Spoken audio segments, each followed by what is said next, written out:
Sentient beings. This broadcast is not intended for children. There will be strong language and adult themes. Hello, everybody. Sorry, I was sleeping on the job, so I didn't get. Thought I had set things up last night, but didn't get. Apparently, didn't get it. So,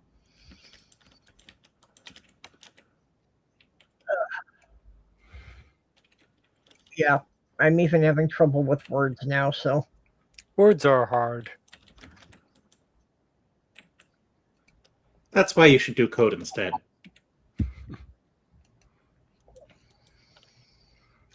well, I think now that for everybody like over 30, that cursive is our secret code that no one under 30 can read it. No, they've started teaching cursive in school again. Oh, that's good. Because they need it for historical documents. Yeah, I couldn't believe that my nephew graduated high school without being able to write his name in cursive. It's like, what happens when you need to sign something?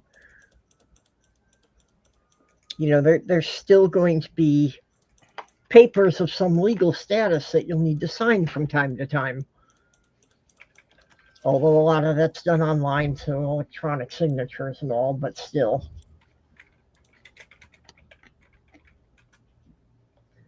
Are we going back to the Old West thing that everybody just puts an X on the line?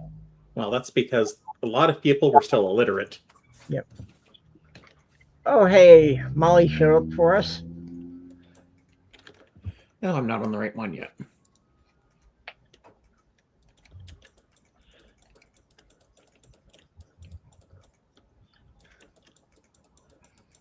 And by the way, everyone, Blue Sky now has group chats, so if you're looking for a reason to abandon Twitter, you now have it. Yep. Yeah, I basically only just stay on Twitter long enough to notify the friends I have left there. So maybe another month or so, and then I don't have to get on Twitter at all. Well, I'll probably still be stuck there for a bit, but that's for other reasons. I mean, it's still, I don't know. I mean, these sites aren't as good for promotion as they used to be. And the weird thing is, like, on Facebook, you see, like, people just give you, like, a brief overview, then you have to click in the link, because if you actually just post links to other sites, it deprioritizes it, which is idiotic. Yep.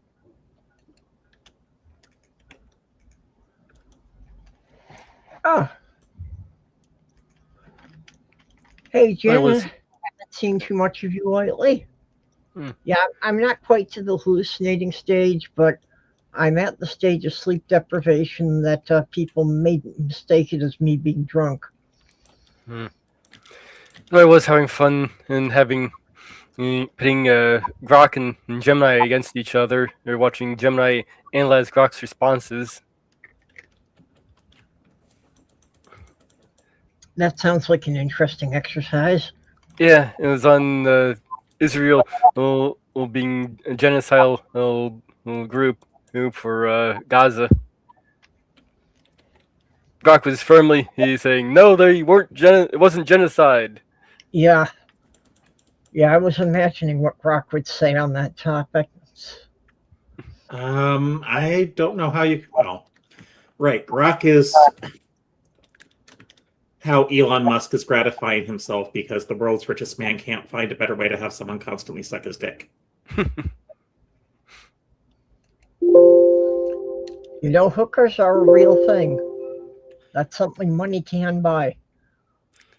So I've basically been taking Grok's responses, feeding it back to Gemini to see how it breaks it down. It's been quite interesting.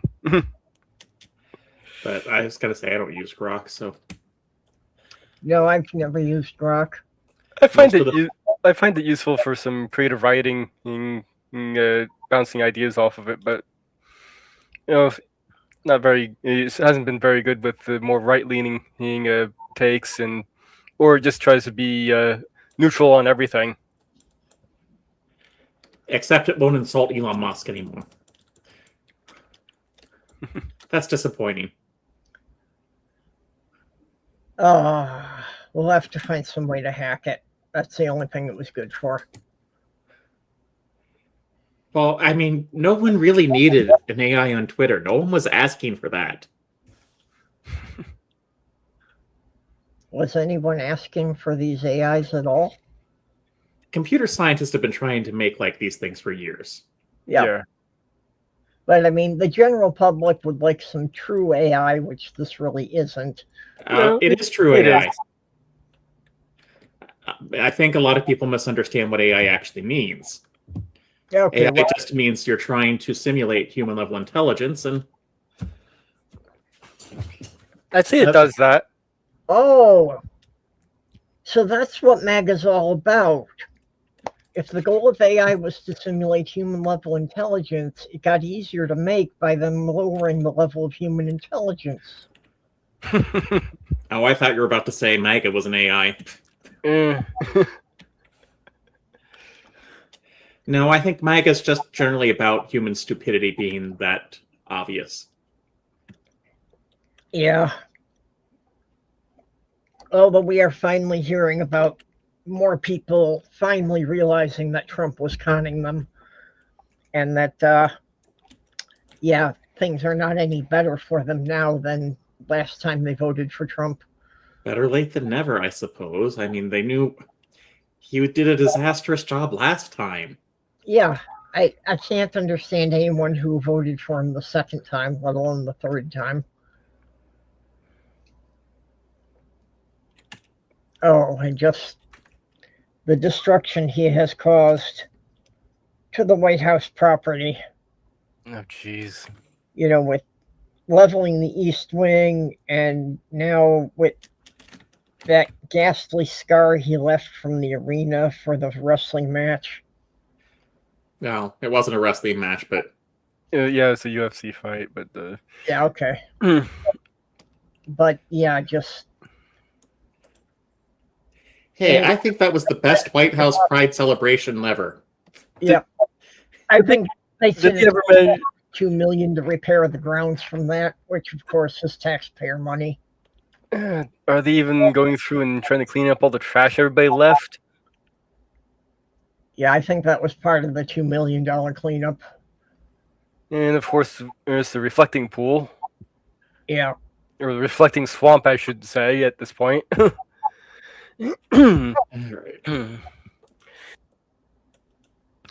Yeah.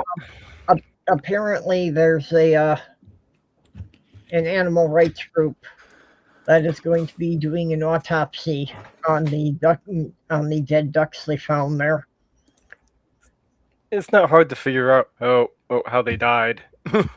Well, if they're filling the water with hydrogen peroxide, that's a good suspicious culprit. Yeah, dumping hydrogen peroxide and bleach into the water. Which, by the way, dumping a lot of if you don't get the levels right on the hydrogen peroxide, which they obviously did not, well, it will kill blue-green algae. It can actually promote other types of algae, the regular green algae. I had wondered why they use hydrogen peroxide, because, you know, if you've got a pool that's got algae, don't they usually just shock it with chlorine? Yeah.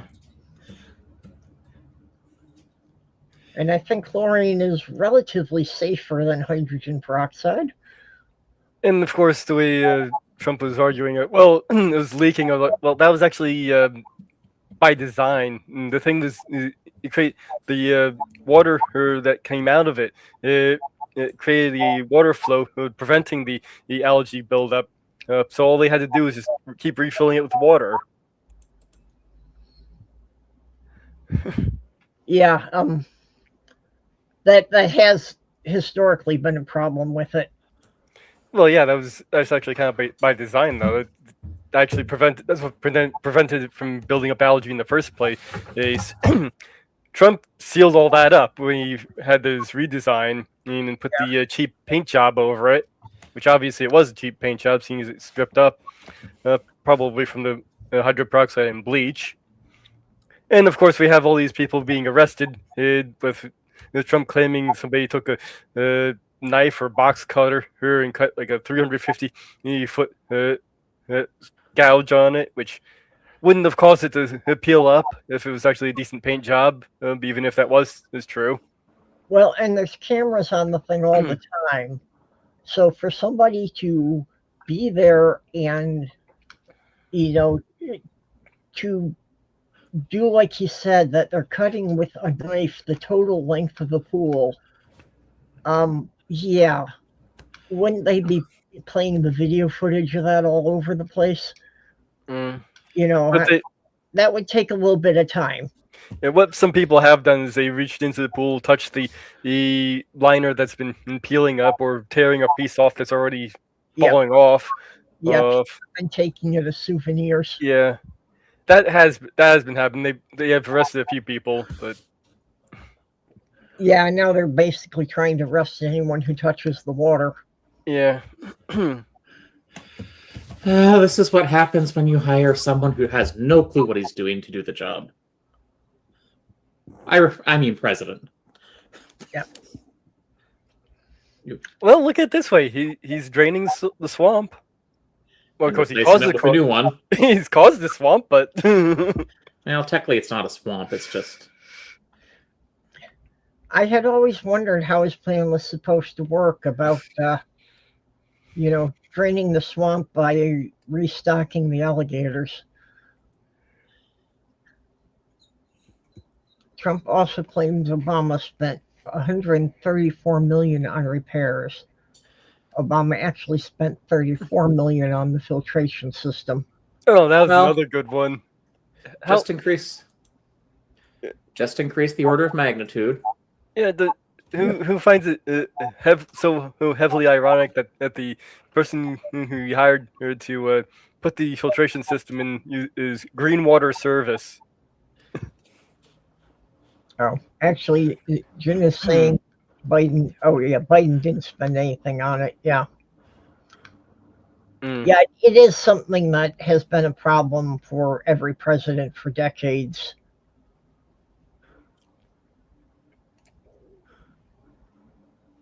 Oh, okay. Elon is no longer a trillionaire.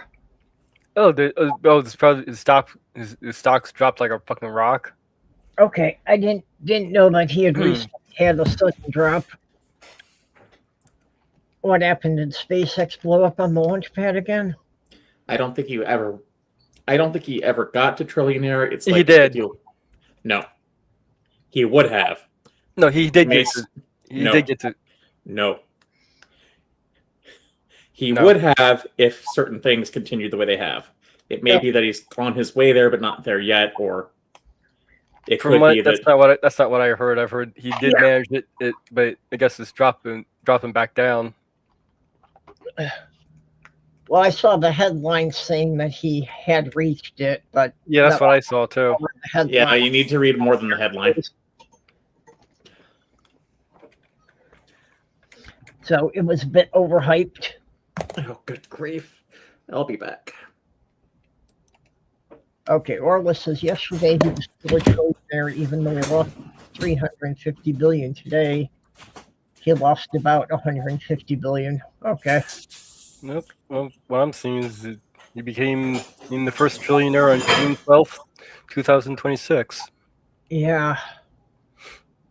Isn't it sick that in one day he can lose more money than would be required to support an entire city? World's first trillionaire. Musk's influence span in automotive, span in AI, social media, yada. June 14th. Okay, it was basically just a crypto scam. So maybe he reached a trillionaire by hyping up some crypto coin that he's got. Elon Musk, ambitious ambitious Paul, who has become an essential figure in internet culture and amassed a fortune, and that has made him the world's first trillionaire at a time when concerns about inequality, yada yada. See if I can find anything about what Porpoise is saying. Still SpaceX, sprawling rockets, satellites. record.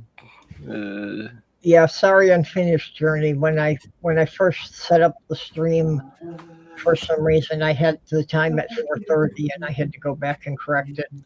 So Following it did first go out 4:30.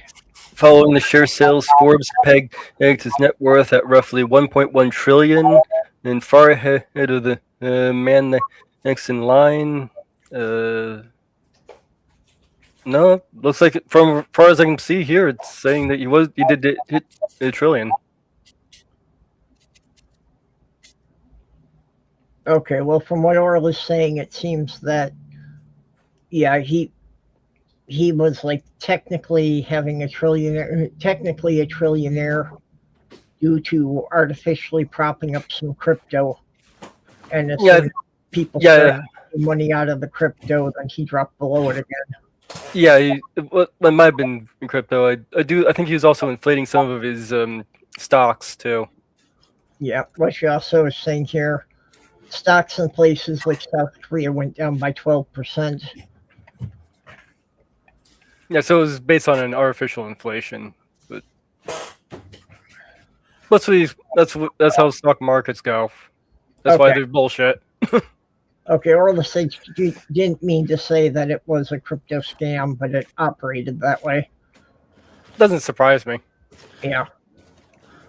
Considering it's a space that's filled with scammers. Yeah, well, and it doesn't surprise me that Elon would have found ways to artificially inflate his stocks just so that he could say he was the first trillionaire. Honestly, I hope Elon is the first person to die on Mars. Mm. No, you know that Trump has to be the first one out of the rocket.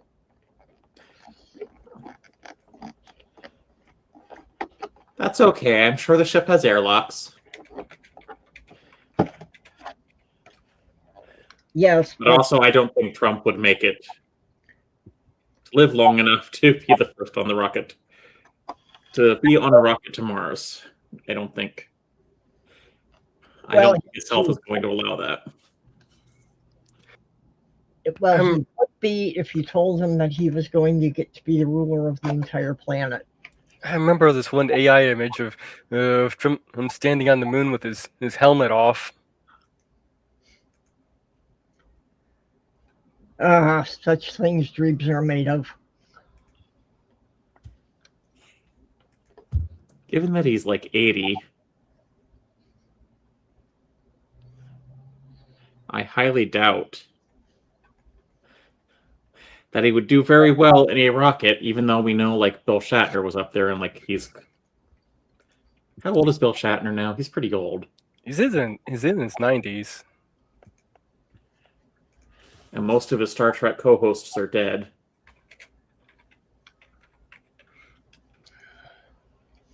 Let's see, how old is he? 95. Wow. Almost as old as my mother. And my grandmother made it to like the day after her 95th birthday. Yeah, my mother's 97 now. I'll have to be going up for the family reunion over July 4th. Well, I mean... Hey. Listen, I'm sure we can make health exemptions for Elon Musk and Trump on these long voyages. And maybe it'll be like Project Hail Mary where they get put into a coma. Sorry, spoilers for those who haven't seen it.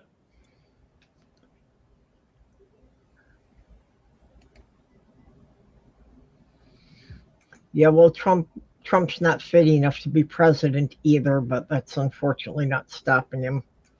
So, hey, Tubian. Okay, we got Commander with us.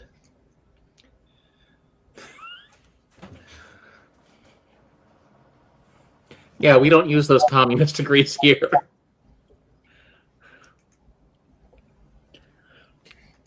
Remember, Americans will measure in anything except the metric system.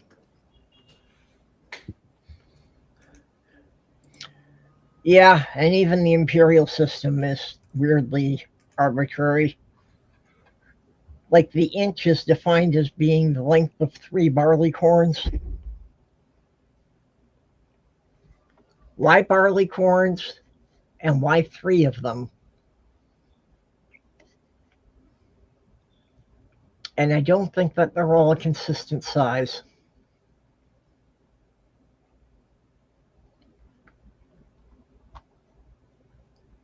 Oh, and apparently we did find in voter fraud in Georgia committed by Elon Musk. Oh, Musk's son? Are we sure? Because there's been a lot of like insane conspiracy theories, and I really wish the left-wing conspiracy theorists would learn to be entertaining.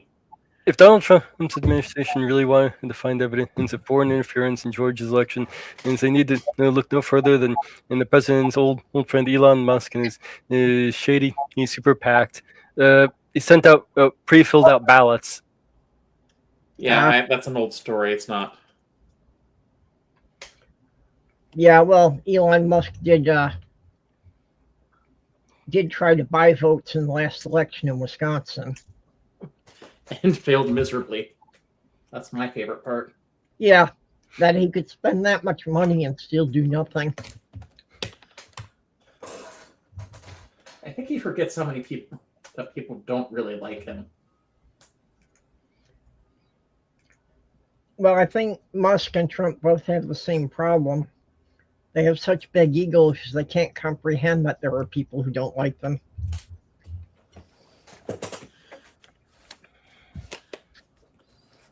They just have a very specific cognitive dissonance about that.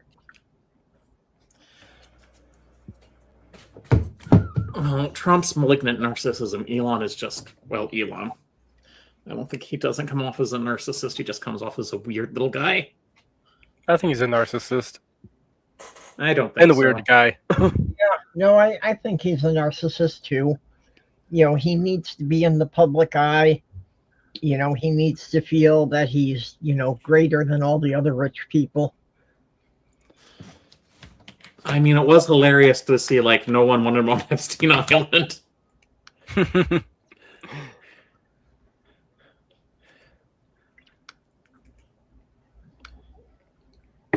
Well, from I remember the files they did say to me about sending a chopper, so it is possible he did go visit at some point, seeing as those copter rides aren't documented.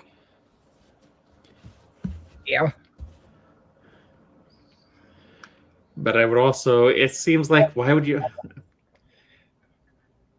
I don't know. Either he probably didn't realize like Epstein Island would become this infamous thing, or just, oh, all the billionaires are doing this, I should do it too. It's like,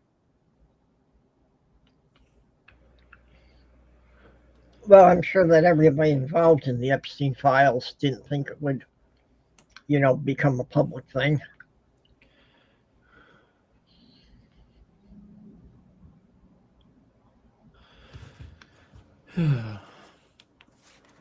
well, I'm so glad that we now have the National Guard protecting the reflecting pool. Oh yes, that's taxpayer money well spent To keep it from non-existent vandals. I have to wonder, it's like, what are Donald Trump's handlers telling him? Because we know he can't accept reality. Well, apparently they're telling him that somebody dumped LJ seeds into the reflecting pond. fertilizer. Well, originally it was seeds. And they even claimed that they found a sack of seeds when they raided Antifa headquarters. Seeds?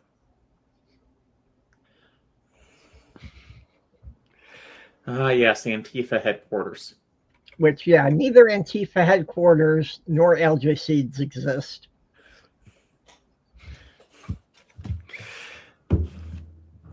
Maybe we should tell him to get some blinker fluid. Or the batteries to the sound-powered phone. Yeah.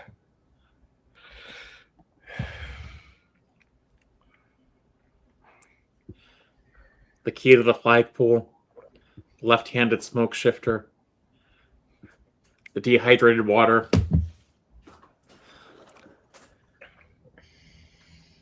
Either things they pull. And remember to rewind your DVDs.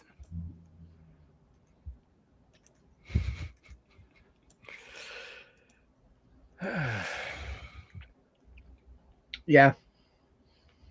I remember when we had, the rental stores with the DVDs. And they would charge you an extra fee if you failed to rewind them before returning them. For the DVDs, I don't think they charged you for not rewinding the DVDs. Oh, the ones I went to, they would have charged you for it if they could have gotten away with it. Now that's sketchy, huh? Yeah, well, up in that small town in Michigan, it's like, yeah, anything they could do to get away with making a buck. And there were probably enough people in the town who were dumb enough to go pay it. So,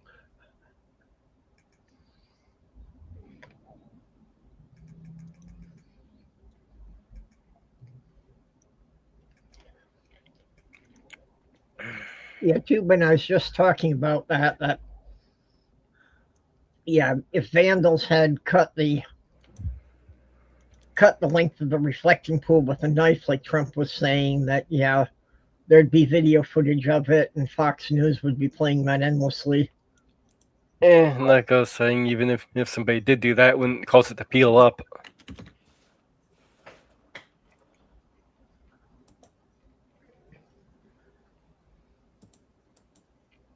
If I remember correctly, I think I heard some report of Trump saying that it couldn't be cut anyway before all this crap started.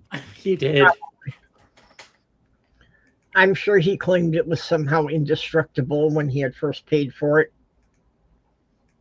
But remember, at no time was the Trump administration aware of what the Trump administration was saying. Well, that part of it's kind of typical for any large bureaucracy, but, the right hand doesn't know what the left hand is doing type thing.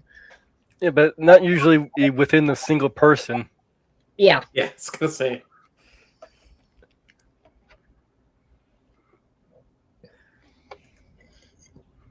JD Vance, I love how JD Vance doesn't get the talking points memo somehow. Yeah, and do we have a new treaty with Iran yet? I don't know. First of all, I think Iran has realized they've won at this point. Unless we can find, I don't know, maybe come up with some drones to sweep mines out of the Strait of Hormuz. Surprised we haven't tried that. Just underwater drones that just are designed to set off mines. Yeah, that would make sense. Shouldn't be too hard to build those.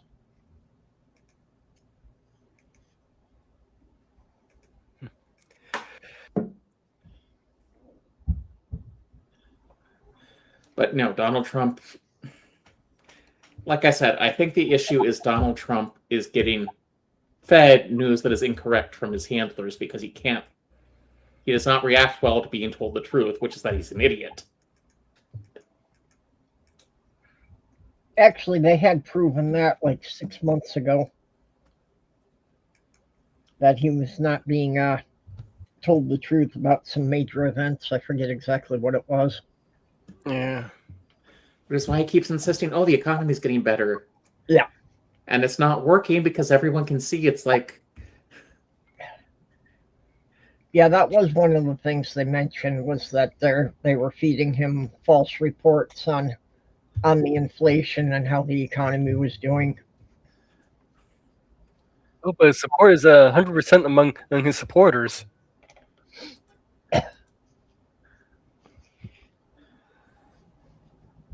Well, his supporters haven't exactly been shown to be the most intelligent people in our society. And the times when I bothered to argue with them,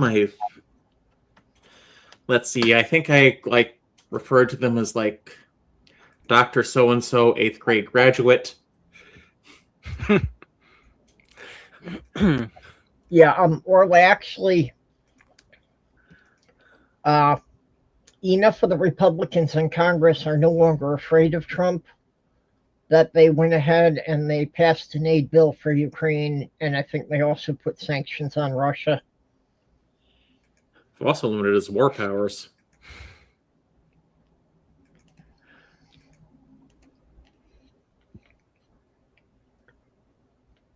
Well, how could Trump invoke the War Powers Act if he says we're not at war?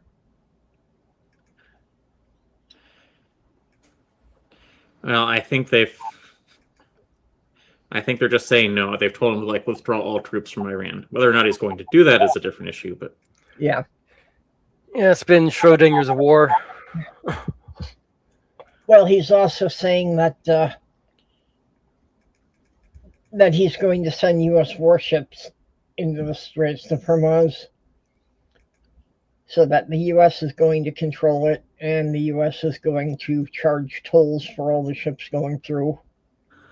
yeah, not unless he's like found some way to bring the minesweepers back.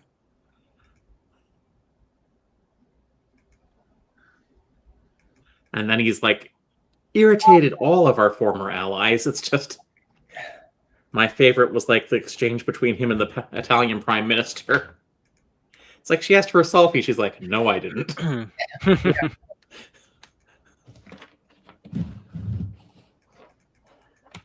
She also advised Trump to be more likable. I mean, that's kind of he's one of the least likable presidents in the United States since Andrew Jackson, from what I've heard. Hey, Damon.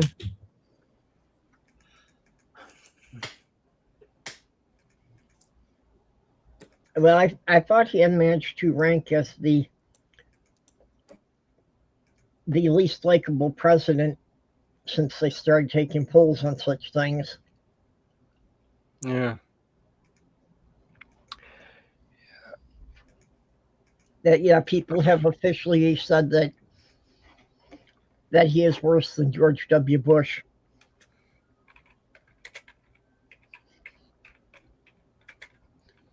Actually, it's like every day I hear the news about Trump, and I always have this image of George W., dancing around and jumping up and down saying, "See, I'm not the worst president in history." Well, popularity and likability are two different things. Like George Bush had this folksy persona he crafted that made you think, "Oh yeah, you could go have a beer with him," whereas Yeah. Donald Trump is like someone you would find on a golf course telling you to get off his lawn. Let's see here. While you're giving him the middle finger.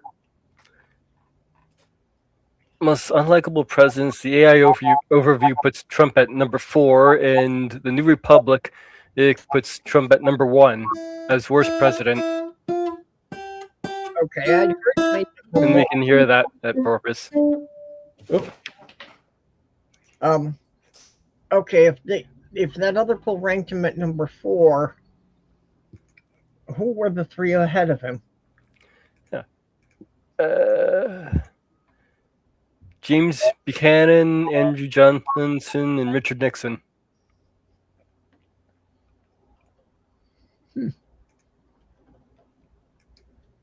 But I think you're getting popularity and likability confused, and whether or not they were a good president is a different issue than those two things entirely.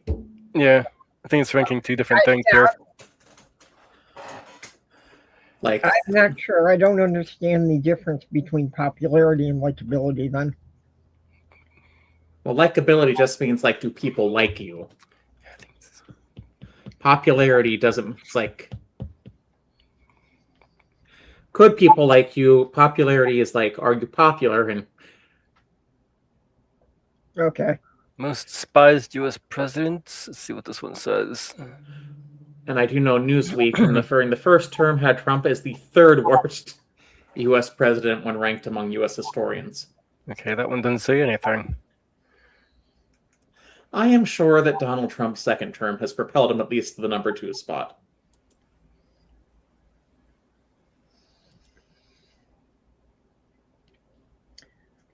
I really would expect that he would would make it to number one. But then again, I don't know historically about some of the others. So, well, that was the first term. And after, his second term's been no less disastrous. I'd say it's been worse. but it's the greatest economy ever. Sure, if you think leading us into a worldwide global depression is great. It's been the greatest economy for the Trump family. They've doubled their income since he first got elected, or doubled their net worth since he first got elected. It is estimated that they have made something like $650 billion off of his presidency. And yeah, that's something that shouldn't be allowed either, but Donald Trump is not going to be remembered well, and a lot of these projects are just like, I think he knows he's going to die, so he's trying to cement a legacy where he's not like remembered as the COVID president that killed 1 million people. Yep. The one who got his name hilariously taken down off the Kennedy Center. Well, that's why he put his name on the Kennedy Center and why he's building all these monuments, is he wants to make sure that he's remembered long after he's gone. Oh, he's going to be remembered long after he's gone. Just not the way he wants to be. Yep. And he's still fighting for building that triumphant arch in the Arlington Cemetery. Yes, I'm sure the members of the military who actually served really want an arch for Trump at their entrance to their graveyard. Yeah, I got into that argument with somebody online. That was one of the things I said is, is there a single veterans group who has said they want this?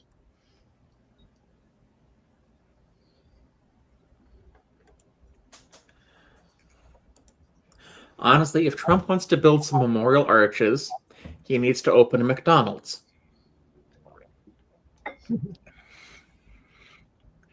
He could be remembered as the Donald Trump Memorial. It could be the Donald Trump Memorial McDonald's. That works. Don't we usually do memorials for people who are already dead? He will be eventually. Well, he's got to hurry up. No, we don't want it to hurry up. We want him to die of natural causes as quickly as possible. I don't know if it's going to be a depression. It's just Donald Trump does not understand a single thing he's done. He thought tariffs were good for the economy. Everyone told him it's like, you're an idiot. He thought going to war with Iran was good. His military advisor just said, it's like, this is exactly what's going to happen. Yeah. Well, if he's going to go for a slow, painful death of natural causes, could at least he's become incapacitated completely? For all we know, he could be, and it's a disparate group of MAGA followers trying to clamor for power, which is why the messaging is somewhat inconsistent. Well, yeah, unfortunately, the only way set up at this point to remove him would be the 25th Amendment, and that would have to be initiated by J.D. Vance. Because that can't move forward unless the vice president says that he thinks the president is unfit. Well, he is still making public appearances, so he's not incapacitated yet. Well, not physically. There definitely enough professionals have been saying that he is showing signs of dementia. He's still able to talk and walk around, so it still doesn't count. Yeah. My grandmother had dementia and was able to talk and walk around. Yeah. Yeah. Sometimes she was even coherent. Yeah. Some of the stuff he talks about indicates that he is detached from reality.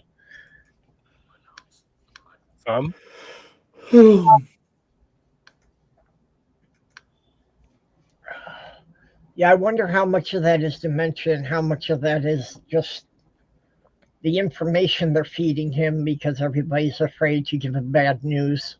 How much of it is just his constant lying? It's hard to say. Yeah.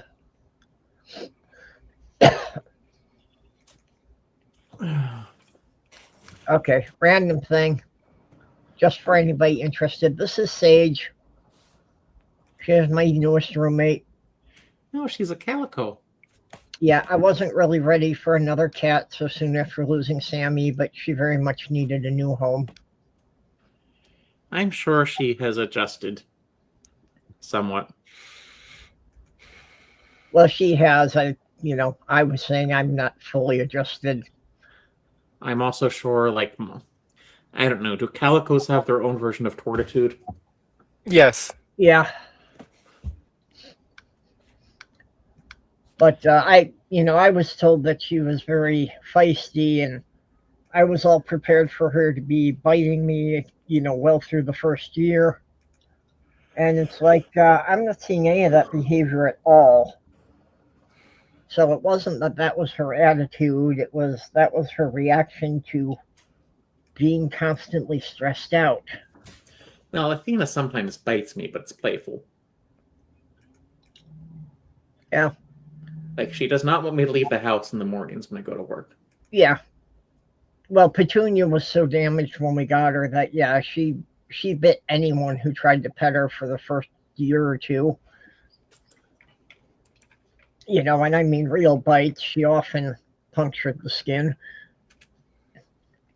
So I was prepared to go through that again to help a damaged kitty, but yeah, Sage is really mellow. She's only hissed a couple of times. I think it was Monday night, though. I was really proud of her because Ethan, of course, was laying on his side of the gate just to kind of taunt her, and I didn't know what got into her at that moment, but she hissed and charged the gate. She stopped about 2 feet short, but she was definitely, making a statement to him. That'd be the calico attitude. Yep. Well, I'd like to see her doing more of that. Just let Ethan know that she's not going to put up with his stuff.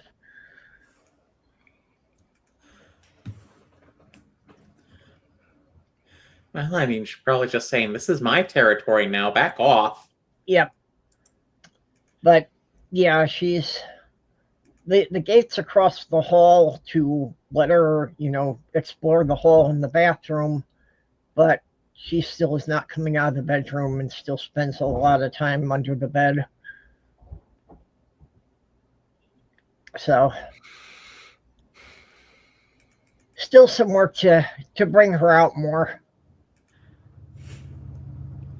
Well, I was going to say, I got Athena a new toy about a week ago, and it has met the feline seal of approval because it's now being drug into bed when I am trying to sleep. And she woke me up like a couple mornings ago with like the jingly bells and crinkly paper noise while she was playing with it. Well, at least here next to me is dreaming. Well, right now Athena's napping on my recliner. Pretty soon she's probably going to demand I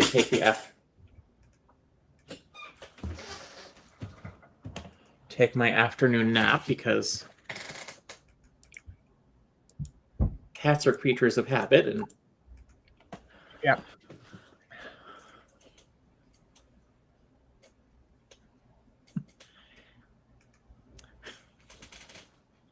Of course, dogs will bully people into doing what they want to just because they get into a routine. It's like, nope, you're doing this now.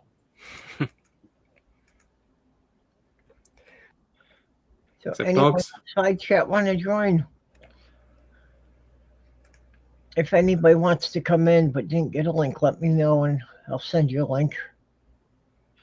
Rover on Blue Sky now instead of Twitter X.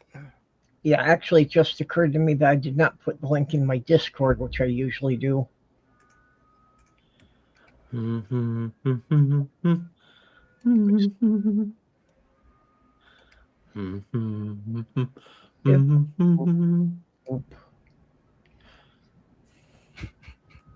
Okay, so I will drop the link in the public area of my Discord if anybody wants to pick it up there and join us.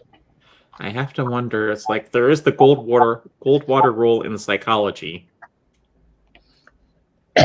which tells people not to comment on public figures because they don't see them physically, but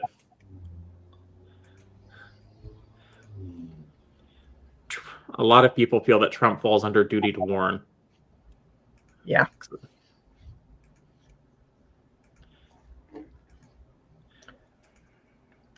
I guess I don't see the reasoning for not commenting on public figures. The issue is they can't really diagnose people unless they see them in person. But yeah, as far as diagnosing conditions, yeah. But yeah, some of them have definitely come out on the side of, that he is doing things that are dangerous to the country. And they have a duty to warn the public. Yep. Especially with the Iran war, that, once he started unprovoked wars, then a number of them came out.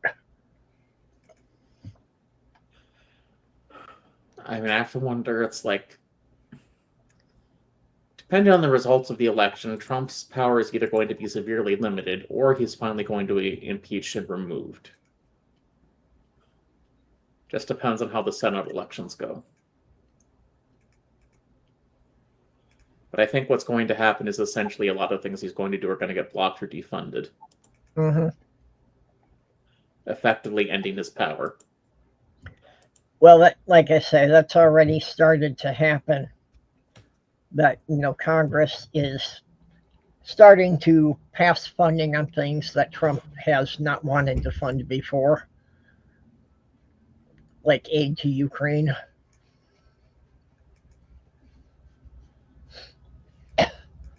Because the Democrats can get just enough Republicans to, agree that these things are a good idea to pass them. Well, he's pissed some of the Republicans off by campaigning against them, and now they've lost the primaries. So they have nothing to lose.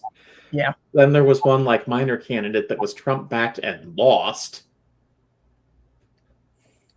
which is the first time he lost that way in a primary. So I think a lot of people are realizing MAGA's grip is slipping.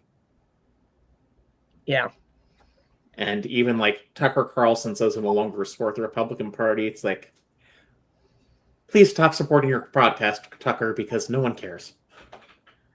Well, I don't think Tucker Carlson cares about which party it is. I think Tucker Carlson is just observing that the Republican power is slipping. So he just wants to be on the side of which party is more popular.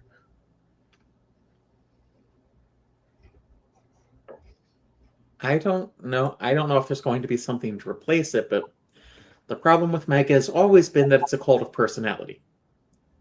Yeah. And the leader is not dead yet, but he's clearly starting to go. And cults of personality do not usually survive the death of their leader. Sometimes they can survive as a dynasty, if the leader's son takes over. Yeah, but Donald Trump's sons have the charisma of duck. Yeah. Yeah, I can't see any of his sons being able to do that. Don't even have the charisma of Elmer Fudd. Oh, the brains.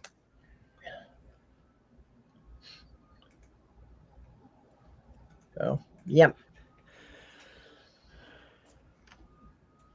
So will we have not just a lame duck president, but a dead duck president? Well, he already killed a duck, so why not? Yep. Actually, so far, at least 3 ducks have died in the reflecting pool. And he just doesn't care. I assume some ducks... As much as I hate to say it, I assume some ducklings would die anyway, just because nature is cruel, but... Yeah.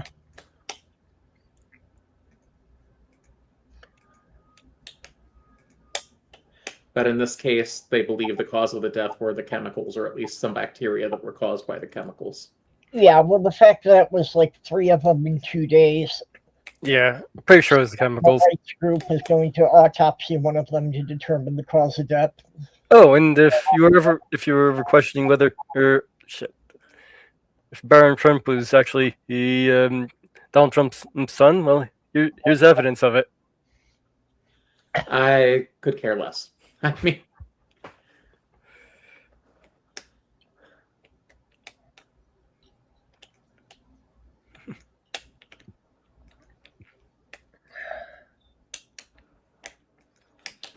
the man does not. Someone needs to teach Donald Trump how to do makeup at some point. Or at least he needs to hire people who know how to do makeup. You'd think, as the President of the United States, he would have makeup artists on hand. Yeah, that's the part I never got. You would think that, even before being president as a billionaire, that he could have hired a professional makeup artist to, just make him look good before he goes out in public. You'd think he'd have somebody like that on staff at Mar-a-Lago at least.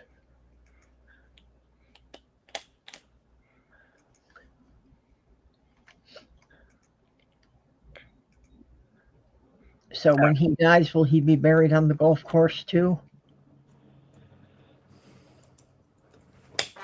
Don't know. Might be a good place to put him.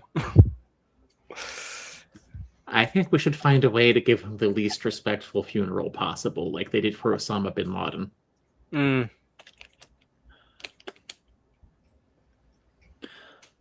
Unfortunately, having like the clowns of Ringling Brothers, Barnum and Bailey Circus bury him is an insult to the clowns. Yeah. Oh, here's a rare sight. Stephen Miller is smiling. Stephen Miller, you want to take a shot? I noticed once again he's not in direct sunlight. Yes. Or how God is non-binary, or the advocacy for Can we please not see Stephen Miller? Abortion. Would you like to handle it? I don't. I just do not care. The only thing I want to see Stephen Miller is testifying before The Hague.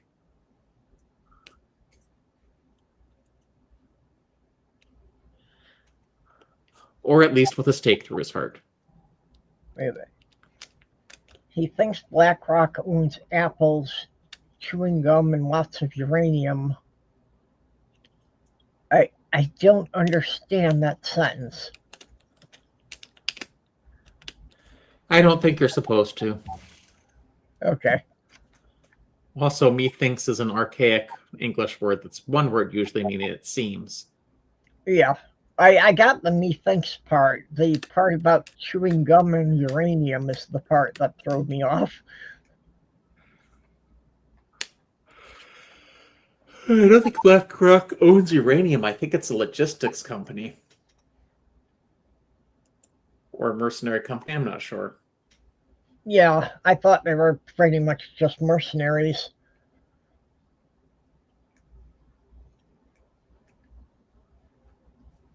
Oh.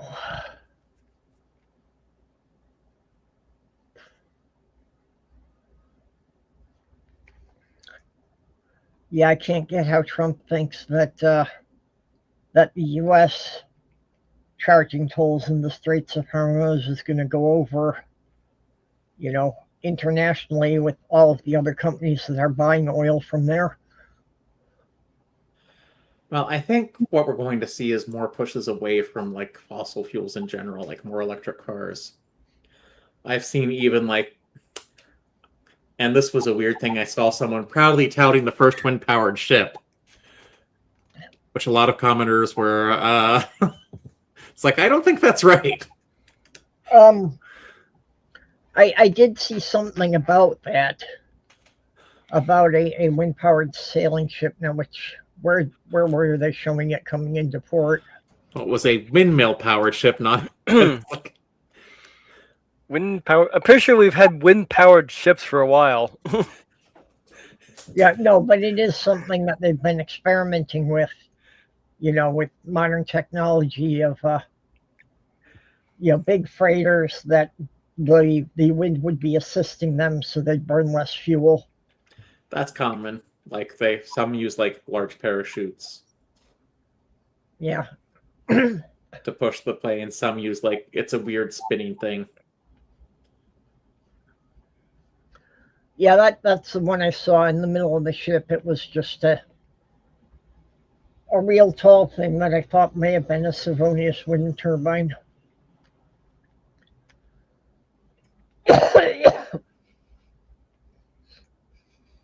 But yeah, this was like a huge ship that had multiple windmills, and they were touting it as the first wind-powered ship, and everyone was like, I don't think that's right. Yeah. It's an interesting design. I'll give them that much. Among the things, though, that Trump has quietly given up was his war against windmills.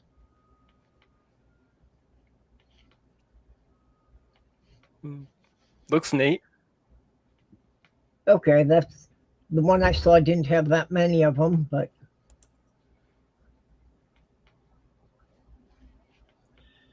yeah, I'm not quite sure how that works. I know where we should bury Trump. On one of the windmill farms that are viewable from his golf courses in Scotland. And then the Scots can put a nice little porta potty over it. Or latrine. Showing how much they respect the man. Well, or bury him by the things that he loves most. Bury him in a McDonald's parking lot. Basically, a wind turbine powers the water propeller. That's how it works. Okay. Yeah, I'd seen pictures of them, but never really an explanation of how they were operating.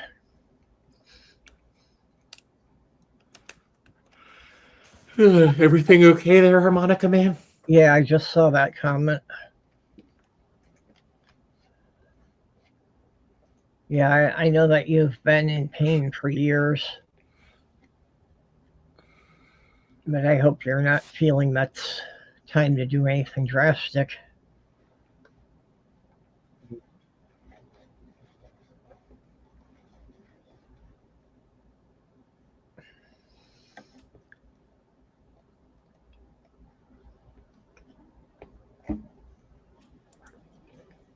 Oh. Sorry, trying to pop my back in line again. Better use a silver bullet just in case. Oh, better use a silver bullet and stake just in case. No, I don't think anyone's thinking Stephen Miller is a werewolf.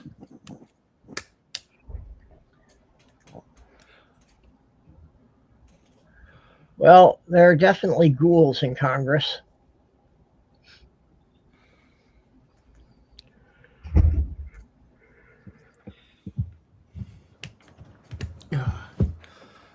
Bet no one is going to miss Stephen Miller when he is gone either. Yeah. Certainly not Interpol. I'm sure Interpol will be the only person that wants to search for him after he's done with the White House, though. You have to wonder how many people are going to be unable to leave this country that were in the Trump administration after it is over. Yeah. There are several of them already that, if they didn't have diplomatic status, would not be able to enter a number of countries. Trump himself, for one. Most countries won't let a convicted felon come.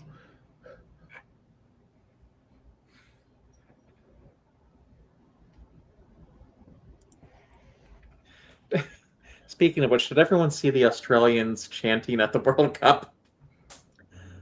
No, I have been quite successful at avoiding the World Cup.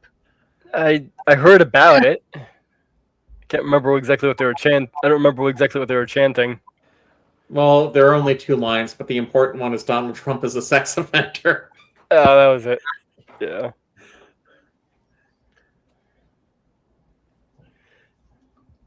I know there was a lot of mess about the Iranian team, and that even Canada wasn't allowing one of their players in.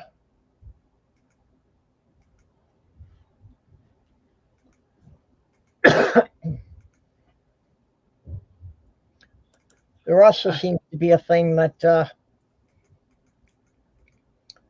that Canada and Mexico are basically agreeing to, act jointly in trying to negotiate trade relations with the U.S.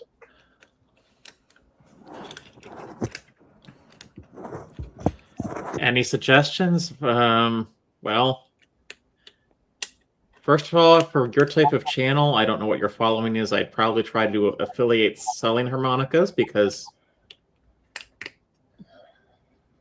that's how it would work. But honestly, social media is weird. It's like even on the Clapper, even though I have 12,000 followers, I'm not making money. Yeah.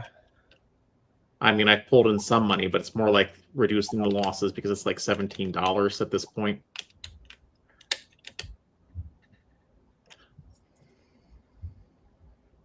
I mean, you could always do OnlyFans, I guess. No, OnlyFans, it's just... I just realized I have a trick that I'm sure that there are guys on OnlyFans who would pay to see. Hey, look at this harmonica. Wink, wink. I'm actually still flexible enough that I can touch my boobs with my feet. No, I'm sorry. Someone was trying to borrow money from me so we could set up OnlyFans recently. It's like, one, I'm not loaning you money for that. And two, you don't need money to set up OnlyFans. Yeah.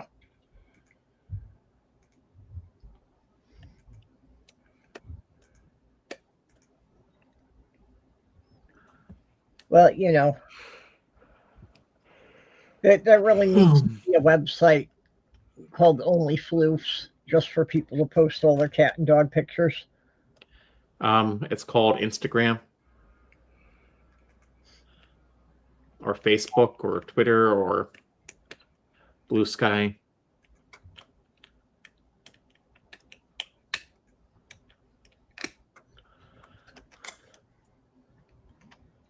I believe the harmonica players that do make money are part of some sort of well-known band.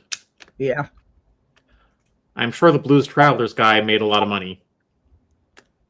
Well, I mean, in general, it's really hard to make it as a musician. Yeah. Yeah, most musicians don't make a lot of money. Yeah, it's really a very small percentage of them that become willing to be on TV before they start making money.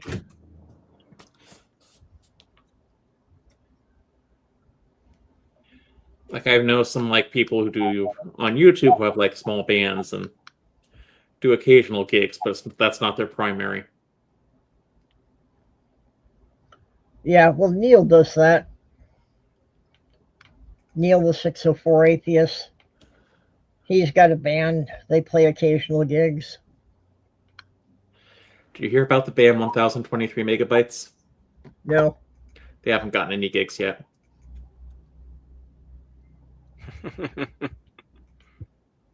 Okay, that's terrible. Yeah. Yeah, actually, that one took me a while to really process it and figure out. Then again, sleep deprivation, so my brain is slow.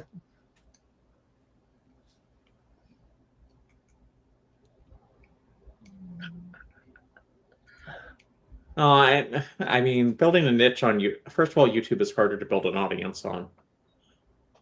Yeah, well, it's a lot harder now than it even was 5 or 6 years ago, just because the corporate stuff and the AI content farms are droning everything out. And being prioritized. I don't think the AI stuff is being, well, that might just be because I've had to train YouTube to just not feed me AI crap, but no, the corporate stuff has been definitely prioritized. Yeah. Yeah, well, that's unfortunately that's what makes YouTube money. Yep. Where instead of what they should have done is I'm kind not of so sure about that. well, it's what they're trying to do. They have to do something, and I think what they should have done is kind of what Clapper's doing, where they have like a gifting economy, where if they take a percentage, like you can buy gifts, but you don't have ads on Clapper for like corporations and Yeah. But unfortunately, I think the only people that are making money on are the people that do the not safe for work content. Yeah, and even at that, it's pretty hard to do because, you still got to have something that makes you stand out from the crowd of people doing it.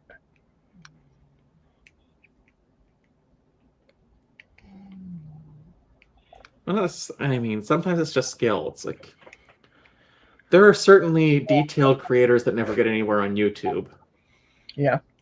Like my YouTube, I was going to say, first of all, I don't have the time to devote my YouTube channel that I should. Secondly, it's like I have to worry about certain people finding it. Yep. And sometimes it's just like talent. It's like someone like Ember, if better than Ember, has been able to build a fairly steady audience because she has the time and talent, whereas... Yeah. And there are some people that seem to be relatively popular, but I have to wonder why, and it's... Like Aspen Gold? Well, I was thinking more of... Is Aspen Gold on YouTube? Yeah. Yeah. I thought he was on Twitch. I think it's on both. Or just even like in the atheist community, it's like there's some people I just don't care for, and it's not that they're bad, it's just I don't care for them. Yeah.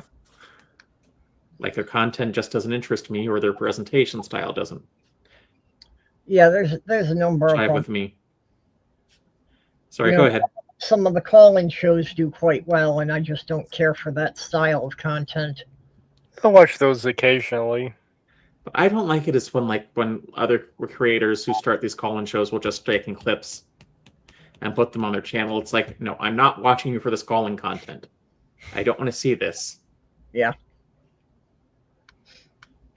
I understand why they do it. Well, and like the Atheist Experience now has their channel running 24/7. That when they don't have a live show, they're just replaying old shows. But just that the channel is always live, so people know they can always tune into that channel to see something. That's what we used to call TV. Except TV had a little more variety. I guess TV's still around. Is it? Yeah. I haven't checked on it lately. And like the biggest shows still tend to be network produced. Yeah. Okay, Abbott Elementary. Last time I tried to watch an actual little TV, he played about 5 minutes of Men in Black and about 15 to 20 minutes of commercials. Yeah, I don't know the last time I tried to actually watch broadcast TV, but I generally watch it like when there's severe weather. Or when I'm leaving the door in the morning to see the local news. I usually just check the weather websites. Yeah, that's same. I check Weather Underground if I'm planning to do something outside. Yeah, but this is more like when things are a little more hairy. Yeah. Not for information I can get by either asking Alexa or looking at Yeah, well, when that happens with even severe thunderstorms or something, one of my signal groups lights up with everybody, warning everybody not to go out. So, I guess something that's kind of a community thing there now. Sunday night, it's like there were 3 tornado warnings in the county, and I didn't hear any of the alarms go off because none of them were for the city. Yeah. All for the same county, none for the city. Well, the Mayaka State Forest near my had about 200 acres burn. Oh. Yeah, I remember that it's not and it's miles away from me, but I still got the smell of the fire. Oh yeah, well, last summer when Canada was having all the wildfires, we were getting fallout from it down here. Oh yeah, those few days like where we just had like really hazy. Yep. But it was a couple of years ago. Yeah. That was 2023 because I remember the wildfire smoke was cleared out by a derecho. Yeah, well, that was a couple of years ago, but last year we had it to a lesser extent too. Oh, this is 4 hours ago. A report actually says it was 1,000 acres in the county that burned or got scorched. Yeah.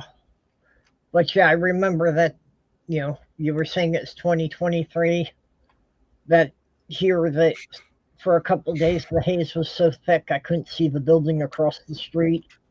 Yeah, we had it was a really weird day. It was dark and hazy, but I remember because it was like that for a couple of days. Then it's just watching the severe weather. It's I think we got up to an enhanced and a derecho came through and blew out the air got a lot clearer after that. Yep. Yeah, I just remember it smelling like a fire or someplace all that night. Yeah, that distinctive smell of wood smoke. Yeah.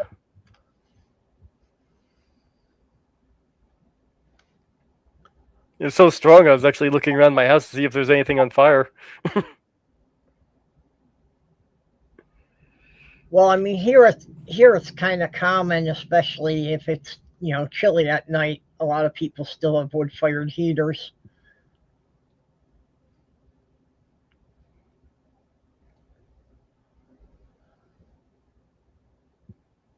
The only thing that was odd about it was to be smelling it on hot days like that.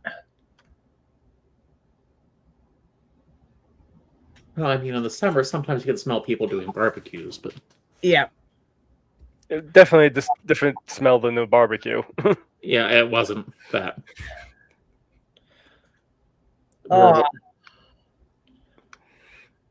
One of the things I miss here in St. Paul at Coma Park, they had these big stone fire rings, so I could go out there anytime I wanted and just do a campfire out there. That's cool. Yeah.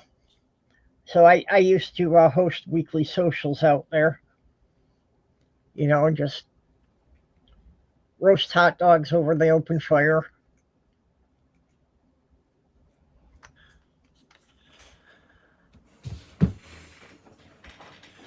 Hot dogs roasted.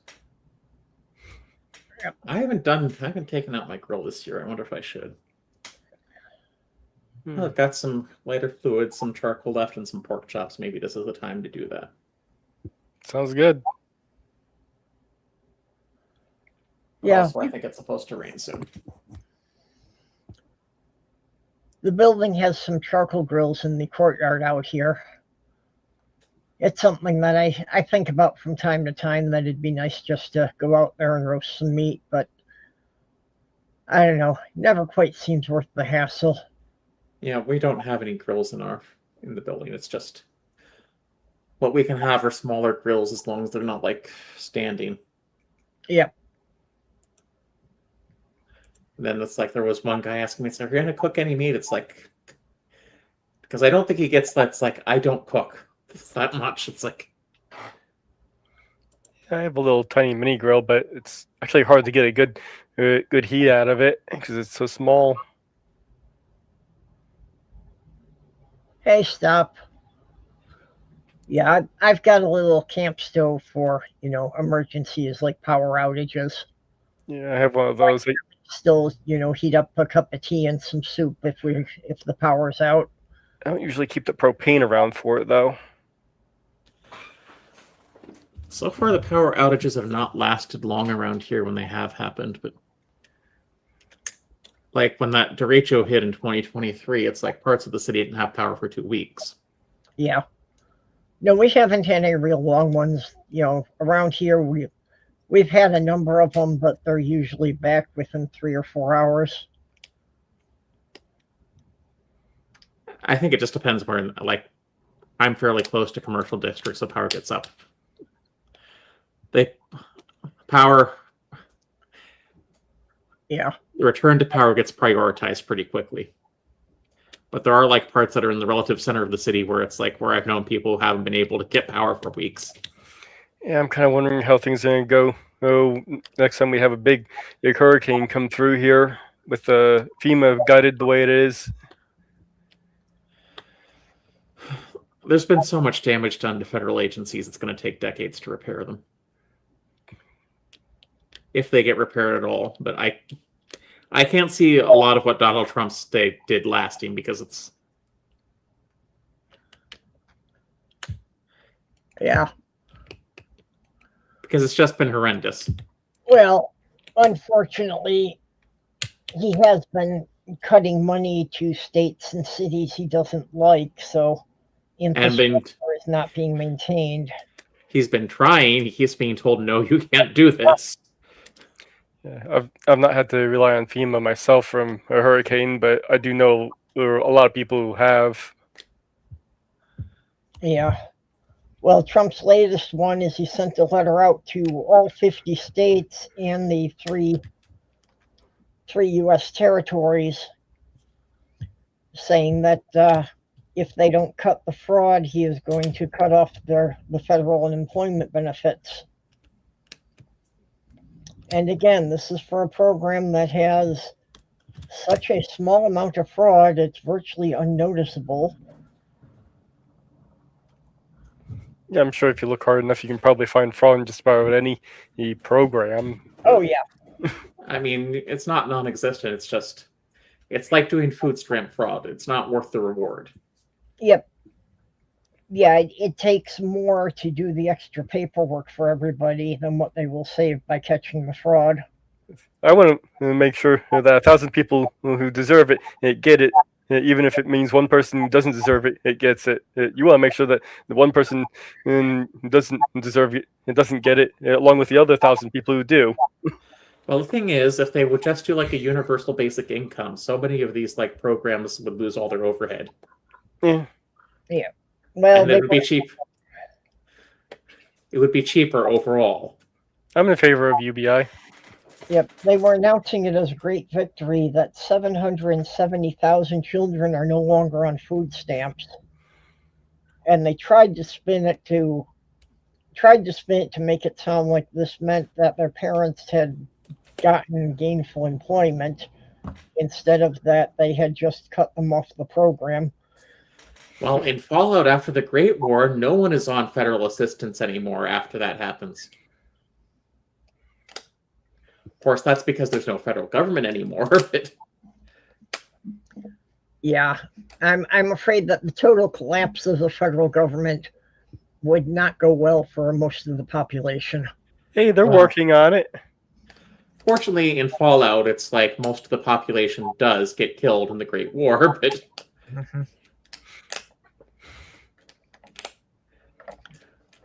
There's an indie developer who is doing an interesting role-playing type game called Damnation, which is just, about that after the fall of society, that the river dries up, and so you're on a team. You're not really a team, but just a group of people who is checking out the river and going up to the dam at the head of the river to find out what happened.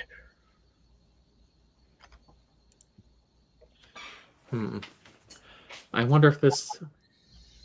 What was that diesel punk city builder I was playing? Yeah. But I mean, that the guy did a bunch of short animations on his channel about, how different people in the society reacted to it.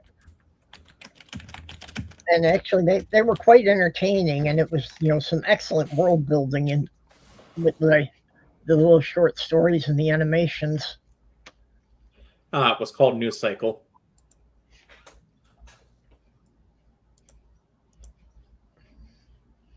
I used to write a news cycle when I was a teenager. No, the game is... papers to everyone. The game is called New Cycle.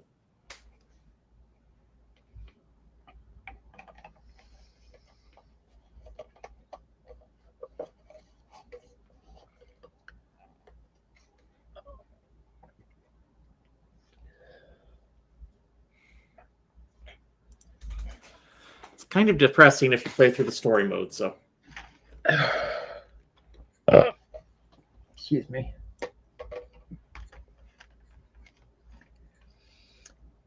Yeah, it's a little harder for me to hit the mute button here, so you have to put up with me being a bit more gross than usual.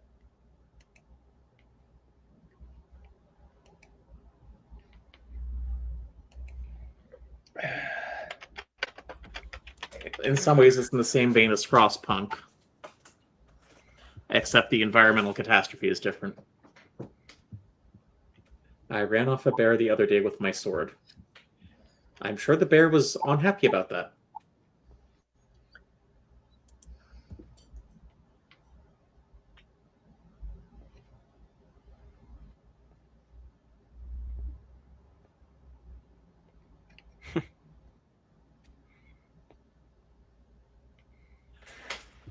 All right, so what did you think of the end of the Amazing Digital Circus, Mage?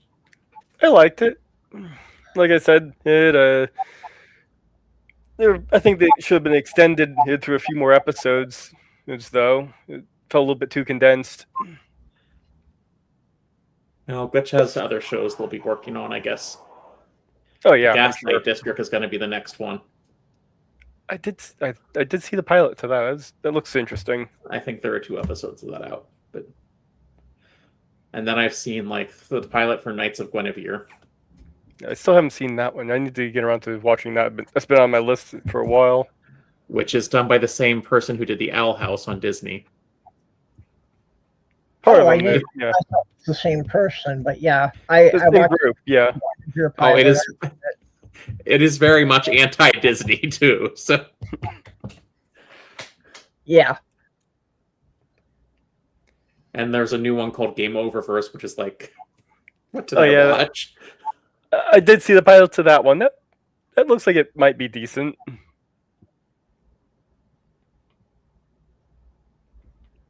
See, and they also have what was that one? The Murder Drones was a thing, and I guess they had some earlier ones like SMG4.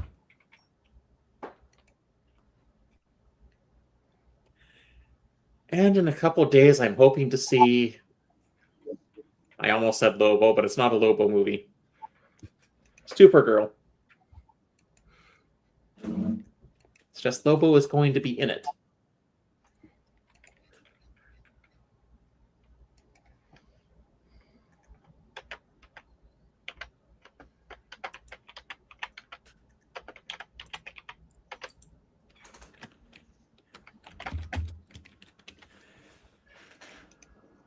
Okay.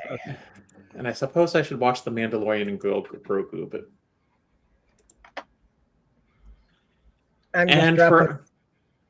Huh? Oh, go ahead. No, I was just saying I'm just dropping a link in the YouTube chat about that Damnation game I was talking about. There's the playlist of his shorts. And for everyone who wants 80s nostalgia, I'd recommend skipping the He-Man and the Masters of the Universe movie. That was terrible. Yeah, I heard it was even kind of confusing about what their overall message was. There was the writing was terrible, so I don't think. Yeah. When the best part of your show is Jared Leto, you may need to go back to the drawing board. Oh yeah, definitely. Well, one review I saw of it was saying that it had a message about toxic masculinity, but they weren't sure if they were for or against it. That's probably not a bad way of looking at it. Okay. I can say it was every bit as good as the 80s Masters of the Universe movie was, though. And if you've seen that, you know that's not a ringing endorsement. I never even watched the Masters of the Universe cartoon. You can do a serious He-Man cartoon. They've done it. Well, on the major digital circuits, I'll give it a few weeks before I get into spoilers. Well, it's, you know, I mean, I watched it in the theaters. Yeah.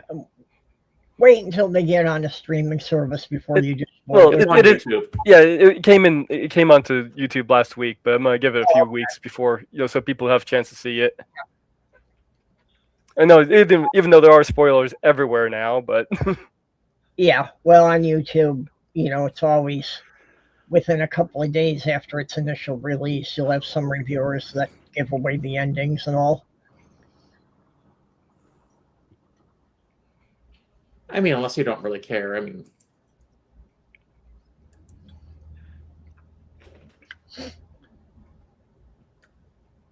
yeah, Disney's working on a new project called Hexed, which is being accused of ripping off the Owl House and watering it down. Basically, they're saying that it's like the Owl House with all the queer references removed.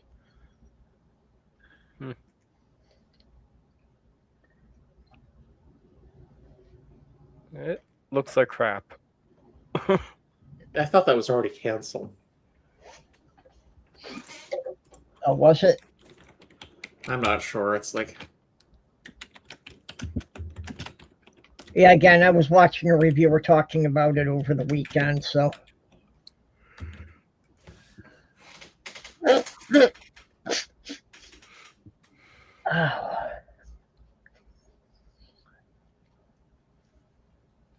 Generic Disney 3D animation Pixar kind of thing with yeah, this looks like crap. Just kind of looking at the characters.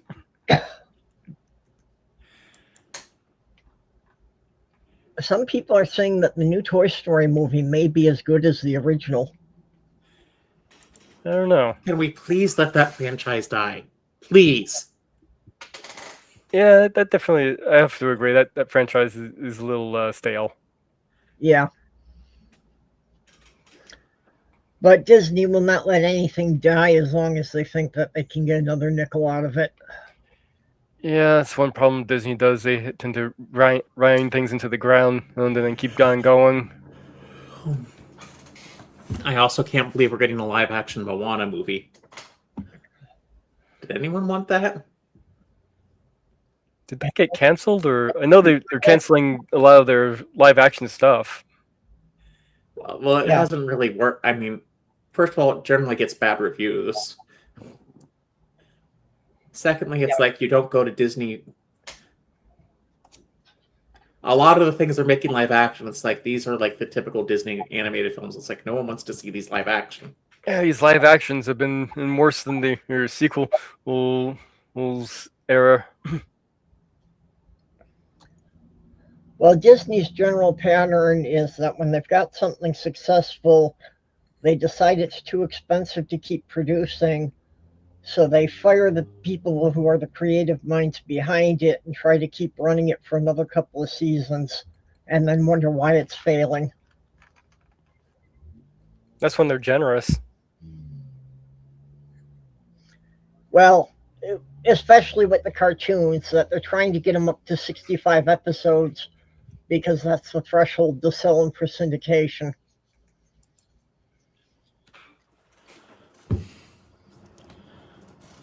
Yeah, it's so much easier when you just run a 65 episode first season.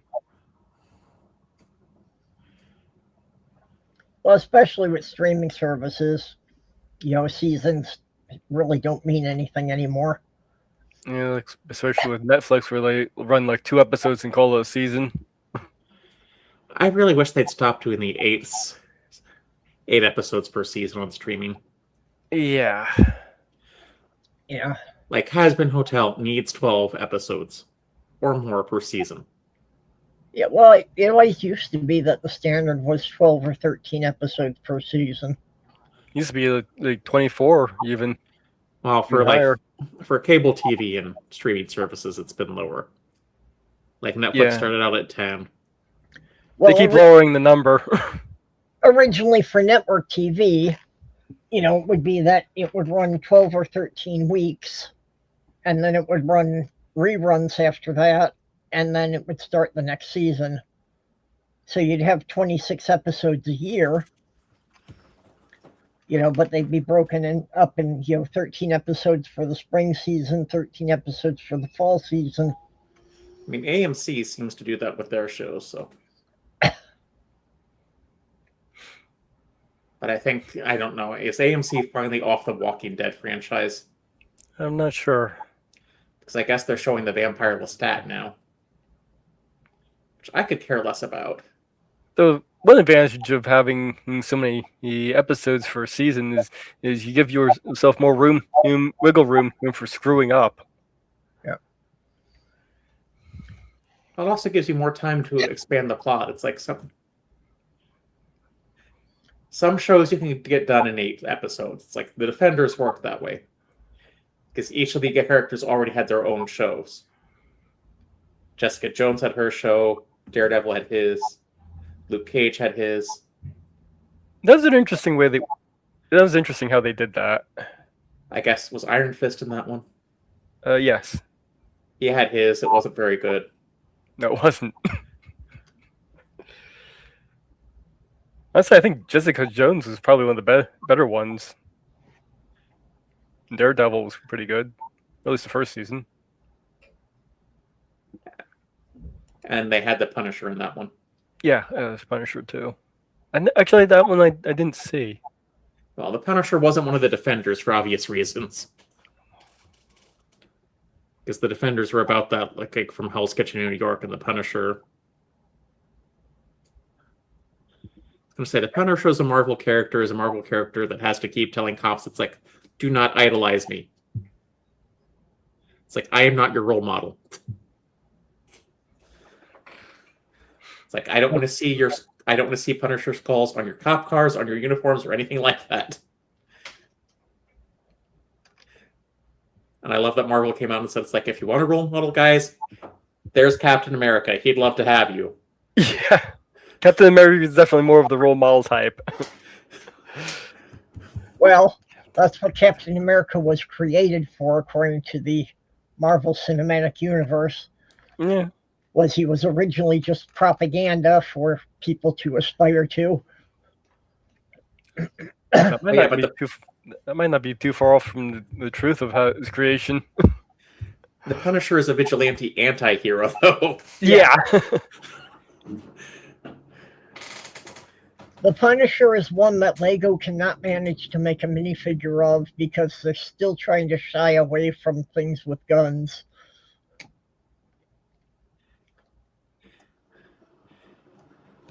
I mean, Batman would be a better role model for cops. Even though Batman's also a criminal.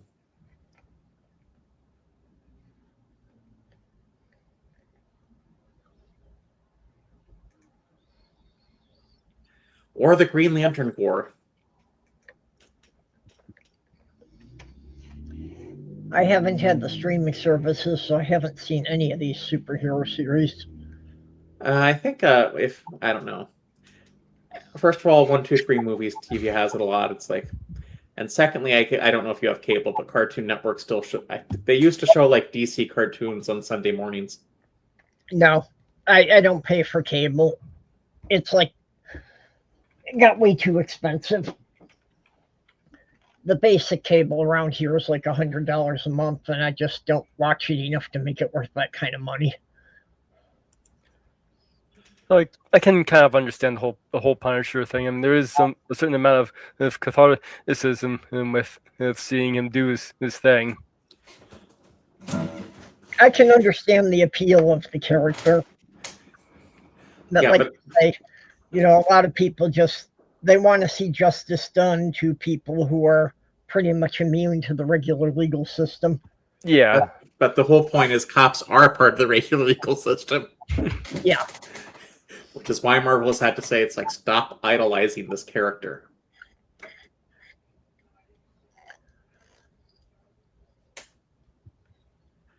It would be like a magician idolizing John Constantine, I guess. Oh, geez, it's after 5 o'clock. Wow, the sky's getting dark. I wonder if it's going to rain. Oh, shoot. There was something I was going to ask you about, because I know there's some news item about Indiana. I'm sure Indiana did something stupid.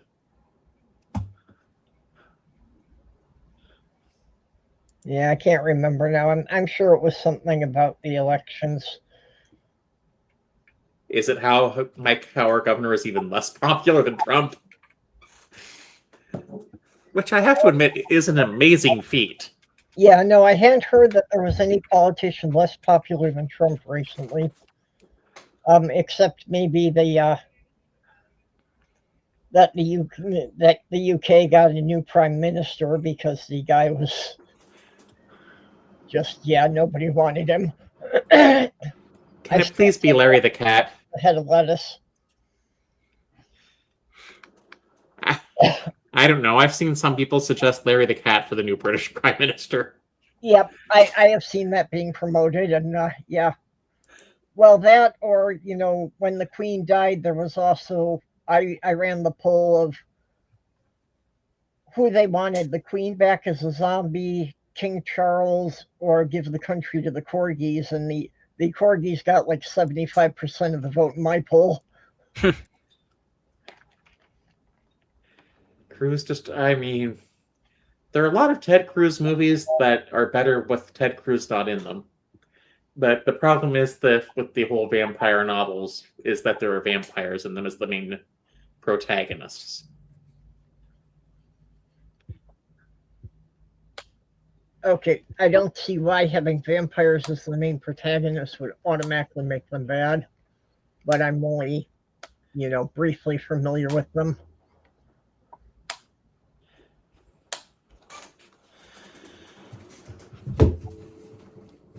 I just prefer vampire movies where the goal is to kill the vampire.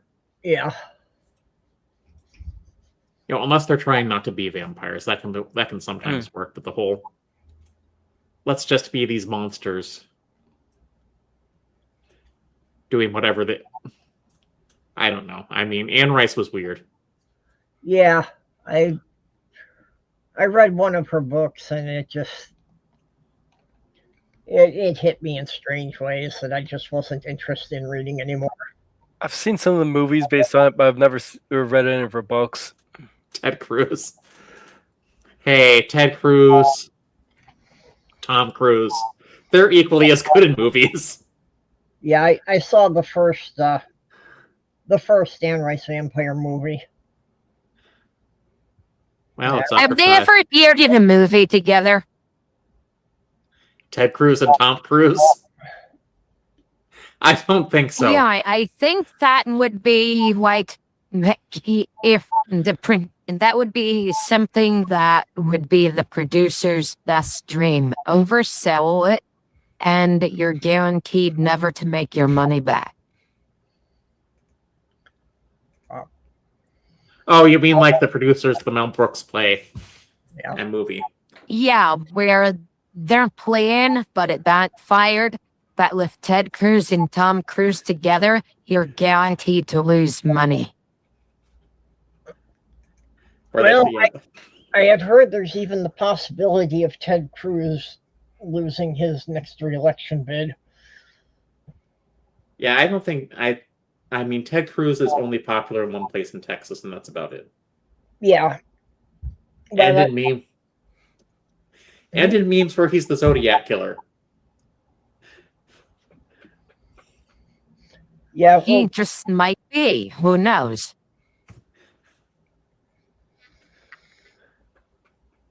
Allegedly, yeah, he could be.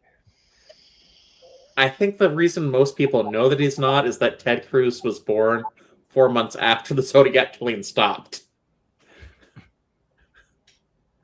Now, see, convenient excuse. That only applies if you're stuck on that linear time concept. Well, in the absence of proof of a time machine, or proof that we live in the Doctor Who or Star Trek universes, I'm going to have to say he's probably not the Zodiac Killer.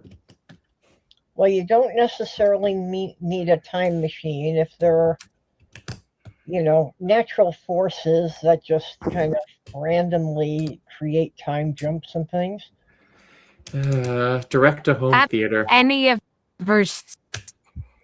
Have any of you seen Strange Things? The problem is you're cutting out every other word. You do a... Yeah, you're roboting again, Commander.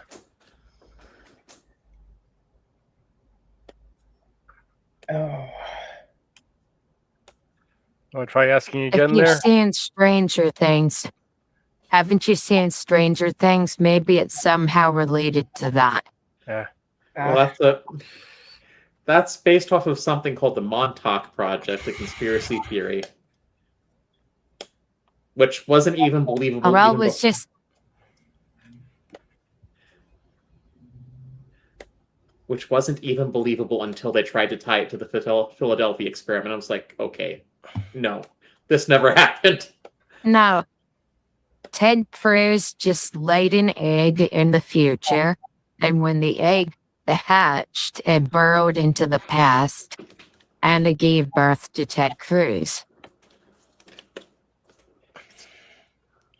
Hey, no one's saying Ted Cruz can't be a serial killer. We're just saying he's not the Zodiac Killer.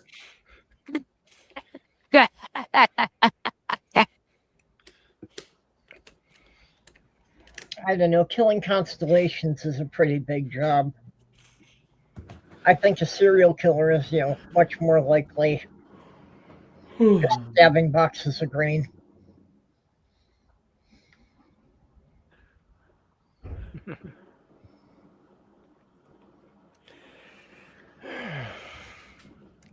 I guess I just don't have soft girls delivery to get away with these things, huh?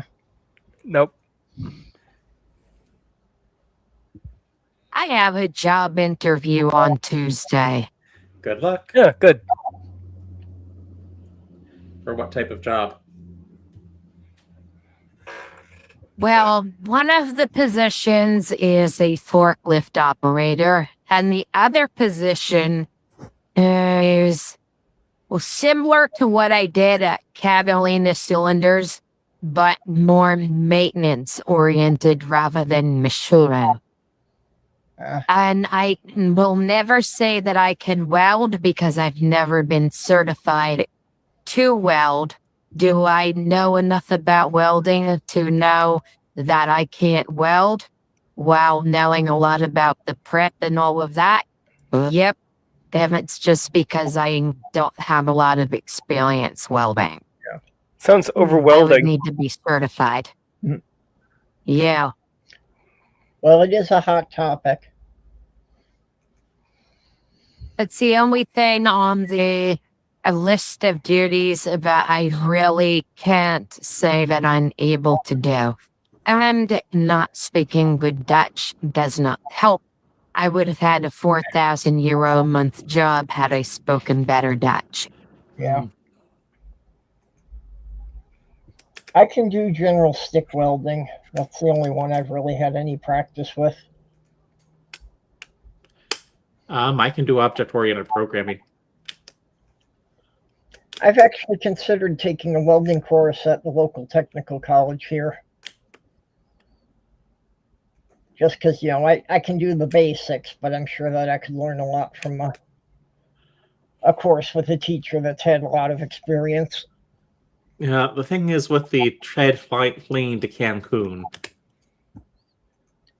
or Ted Cruz fleeing to Cancun, is that he wasn't responsible for that blackout that happened. That was Texas local politicians who didn't harden their grid and insist on being on a separate grid from the rest of the country. Yeah. Because I was going to say... And I always wondered, you were talking about the grid. How susceptible is the grid to coordinated acts of assholes fucking around with it? No idea. I imagine some parts are better hardened than others, and it depends on what they're doing. Yeah, the Texas grid would probably be pretty vulnerable to it. Most other states have things coming in from multiple directions. So, there's usually enough redundancy to cover it. Didn't Texas basically have its own grid because the politicians were corrupt and didn't want to give a shit about some of the things Obama suggested to do to make the grid more efficient and try to update it? So they basically said, these regulations are shit, so we're going to create a system where someone can have a $25,000 electric bill if demand gets high enough. That wouldn't surprise me. Yeah, I think that's basically how it went. That they didn't want to meet anyone else's standards, so they couldn't connect to the neighboring states.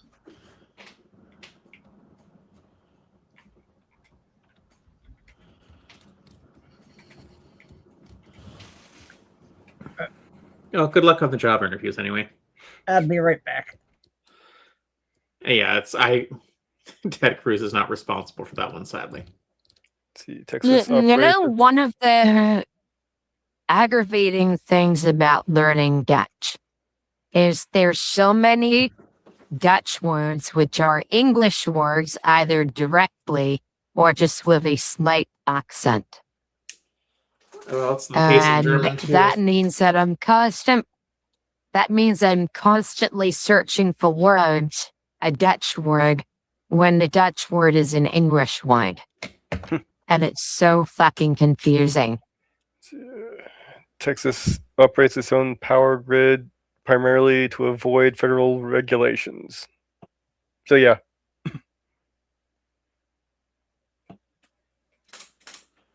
Is this I really can't wait to work. Is this like knowing like working? The German...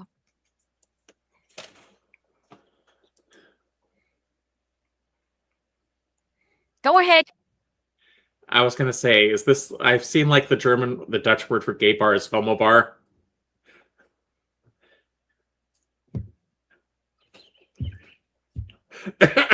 Sorry. Someone sent me a TikTok that's... It's like me. We need a ska day. Friend, you mean a spa day? Me, already handed friend a trumpet? I absolutely do not. Working means to be able to afford so much. So they don't like the fact that I was able to get a diagnosis in gender dysphoria after only a year of therapy. So they don't give a shit about my year of sitting down with a therapist after, I started the meds with informed consent. But while I had the meds, I was going to a therapist. So, and I got cleared and got the formal diagnosis while I was on the meds. And they didn't like that it only took a year rather than 3 years. So they don't actually give a shit about my formal diagnosis because I didn't have any surgeries. So I need to be able to work so that I can contact Gender GP or Inongo and basically give them about €200 plus €30 a month in order to get my meds. I will probably be able to save up enough money for the surgeries and go to Thailand or Turkey or someplace like that, and before I can get through the fucking wait lists. I don't know if you'd want to go to Turkey right now. And again, I don't know what Turkey's laws are. I just know Erdogan is still in power there, I think. Thailand has made... Erdogan wants my money. He doesn't give a shit about me. Thailand has made a major industry of medical tourism, and it's a very popular choice for people wanting to transgender. You can find several YouTubes who talk about it. Fairy Princess Lucy was one who took that route. So, there are several YouTubers who talk about going to Thailand to get their surgeries and such, and I've generally heard very positive things about it. I haven't heard anyone who said they had a really bad experience with it. Oh, and for those who don't know, if you hang around a community like this, from the American context, it helps you hone your arguments and how you talk to your therapists and all of that, or the doctors, so that it doesn't take fucking 3 years to articulate gender dysphoria.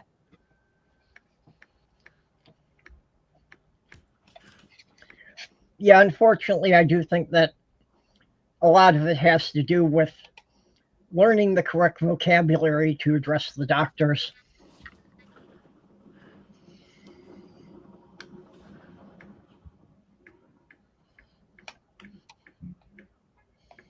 I did achieve a relative miracle, so I'm enrolled at a mental health clinic that usually takes 7 months to get your intake, and I only managed to get in there after 3 weeks because of the severity of everything going on and what my GP told them about the situation.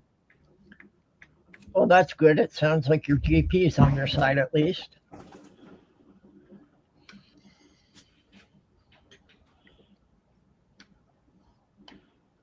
That helps a lot if you've got at least one physician, who will write you good referrals.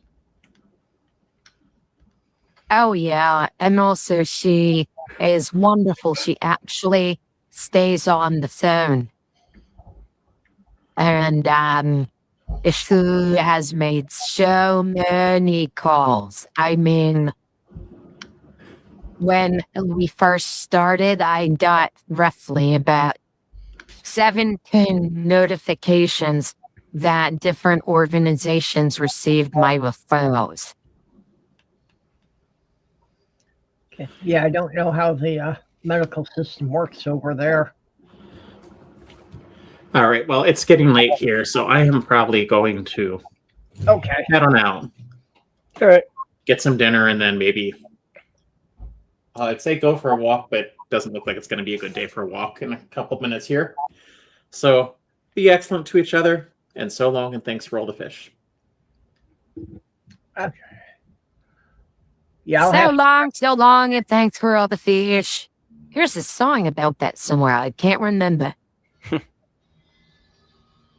Probably. I'll have to wrap up before too long here because I do have a meeting this evening. Alrighty then. But we can go a bit longer here. I'm not in a rush. I'm just mentioning it.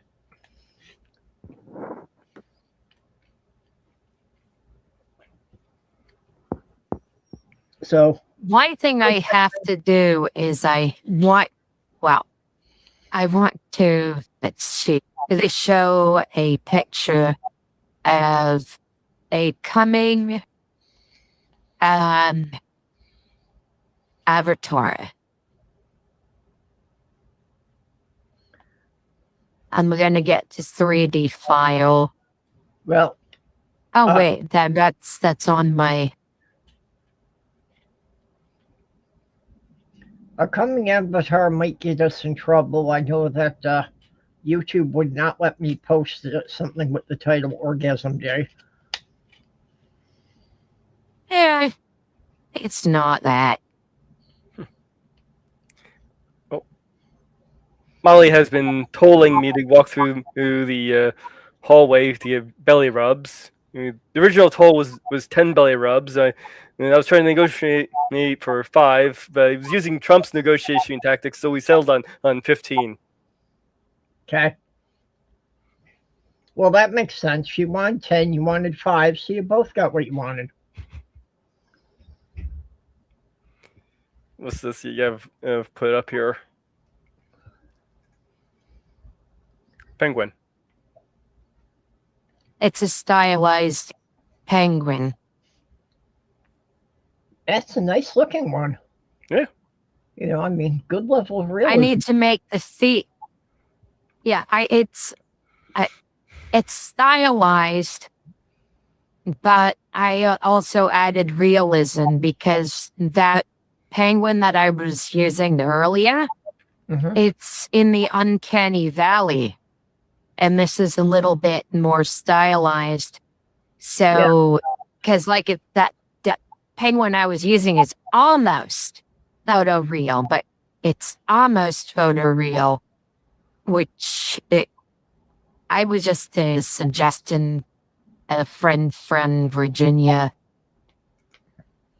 told me, well, why don't you make your own rather than use one that you basically just altered? So I like the coloration pattern.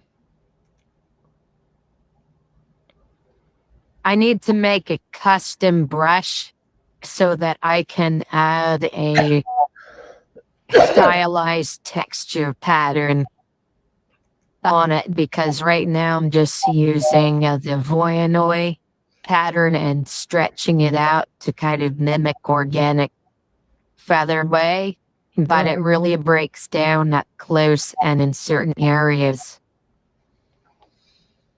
Yeah, the feet do look a little thick for it. Yeah. Well, I still have to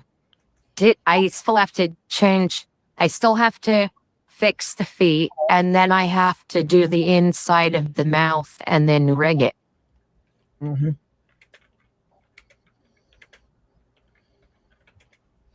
Now, how do you actually, rig one of these avatars to do the VTuber thing?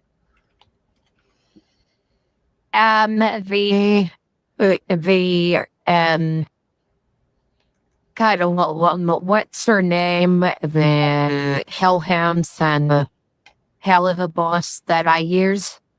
Hey, that's actually just one render with the mouth open and the other with the mouth closed. And then I use the advanced screen switcher, and I use the volume to control how long the mouth stays open or closed. Then I have to dial that in. And otherwise, if I have the computer doing that and the voice changer, because guess what? Gender dysphoria, you don't really like your own voice. Well, no one really likes your own voice, but my real voice is in a particular range where it's not very feminine and it's not very masculine. It's like, it's not either, actually. And as I was on the started the hormone replacement therapy, interestingly enough, I started having to pitch up the input for this roughly to 5 to have it in any way sound like Luna. And then right now I'm at 2. And if I use the voice changer for say like HAL 9000 or Darth Vader, I actually need to pitch my input up, as far as the voice changer goes, 15 notches to get it to sound like HAL 9000 or Darth Vader. Depending on how it works, if usually with audio adjustments, you can lower the bass and increase the treble for more feminine in tone. Yeah, well, the feedback I know about that. The feedback I've gotten just from people listening to my chats here is that apparently my voice falls pretty well in the androgynous range. So that was quite a challenge trying to get my voice to sound like Minnie Mouse for a video. Yeah, I need to practice the voice exercises, which I don't do because, yeah, I would like it to get it more solidly in the feminine range. Papa, you've heard my real voice. Madge, you've heard my real voice. It's not exactly masculine or feminine, depending upon my mood. There are times when I was on the phone with Social Security, and I was just telling them my name, and they said, "You don't sound like a insert that name here," and I had to go in there and wait hours and hours and hours, and then I'm like, I had you on the phone, and you didn't even bother to fucking acknowledge that I was who I said I was. I had to come in. Yeah.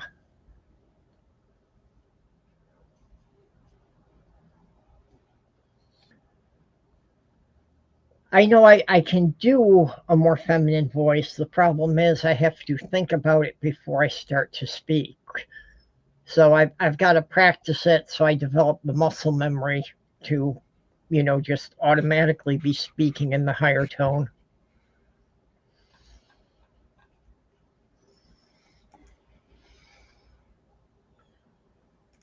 And I know for M to F transitions, it doesn't really affect your voice that much. No, it doesn't. Going the other way, it does. Testosterone will definitely make your voice deeper, but the estrogen will not make it higher.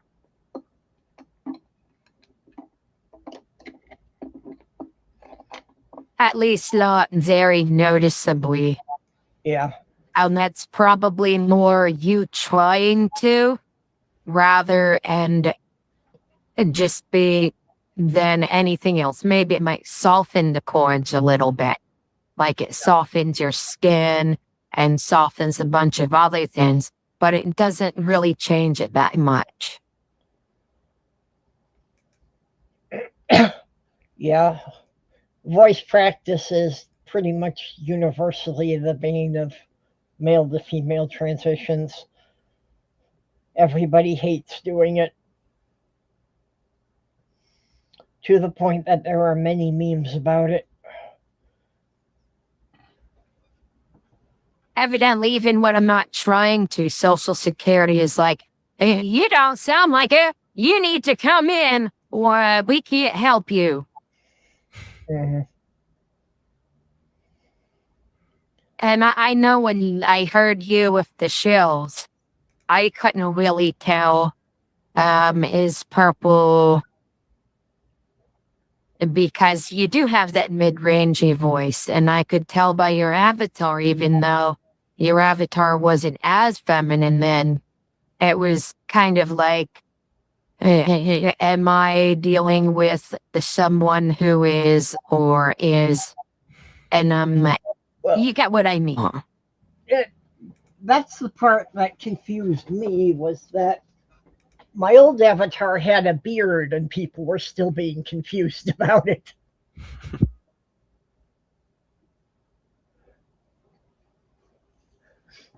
Yeah, actually, my old avatar was done by Paul Gia. That I gave him a picture of me and a picture of the Triceratops at the Science Museum of Minnesota, and just asked him to merge them together.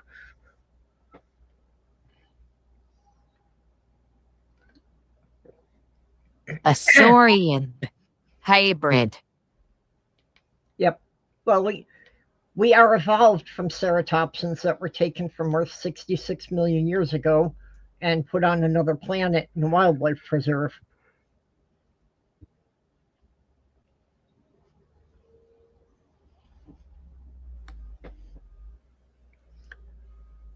Oh, hey, Majestic. But yeah, I did think the funniest thing was when I publicly came out transitioning,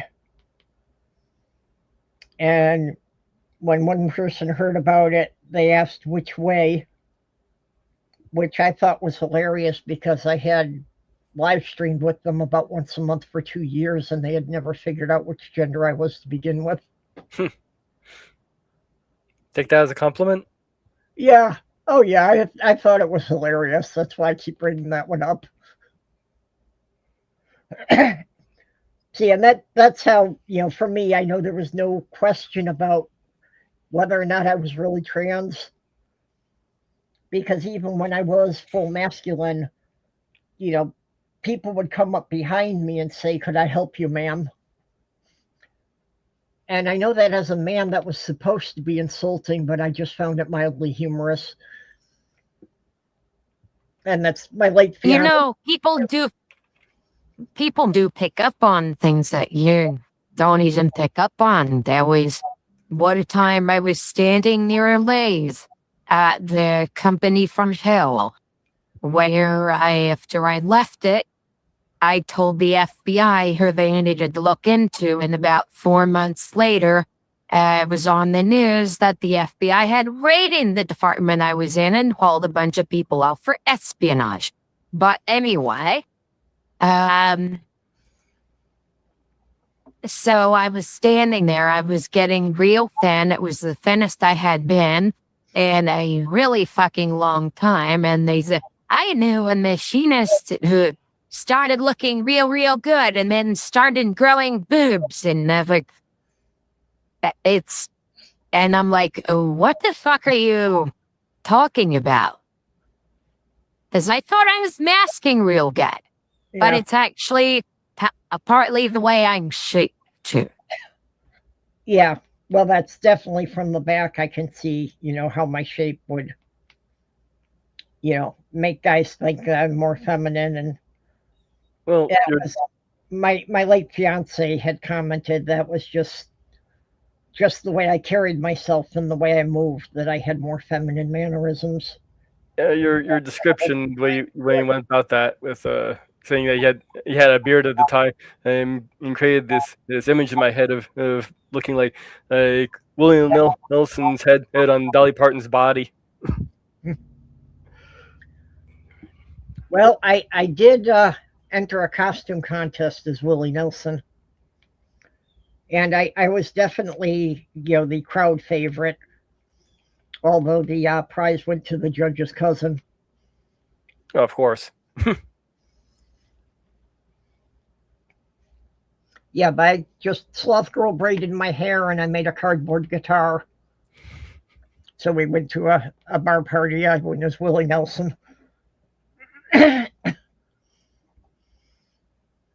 think that story is what sparked that image in my head. Yep. Well, and that's also my vibe. I am thoroughly embracing the old hippie look. That's what a lot of my wardrobe is tie-dye and denim.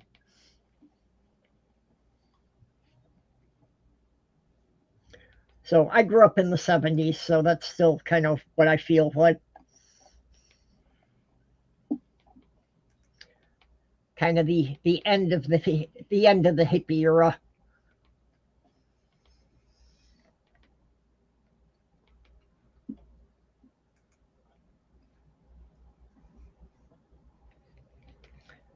There we go. And you know something?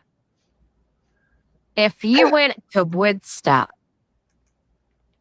in 2004, if you went to the original Woodstock during the 2004 election, you were more likely to have voted for George Bush. That was weird. Really? I'm just chock full of those statistics. And it's also, most of the people here are atheists, and this no longer matters to me. But I remember when I was in Florida, if you could synthesize two Bible verses in your head that seemingly contradict each other outright, but if you could put them together, faith without deeds is dead, and grace through faith not of works. If you could say, one is saved by grace through faith, not of works, but the works glorify. The good works are a sign of outward, inward change, blah, blah, blah, and glorify the Almighty. Madam, I don't believe this anymore. You are more likely to vote for John Terry. Literally, if you were able to do something advanced and mature with the text, you are more likely to vote for John Terry.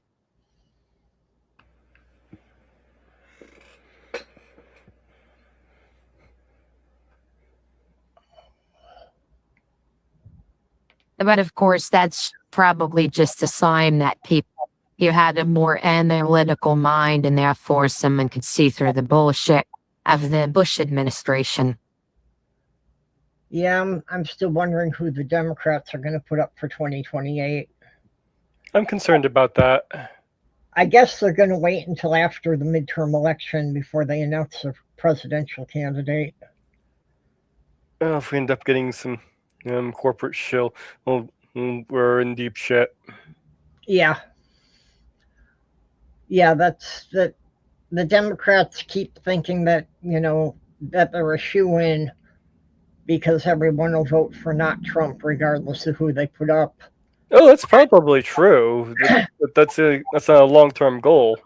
Yeah, but that is also what makes so many people decide not to bother voting. Yeah.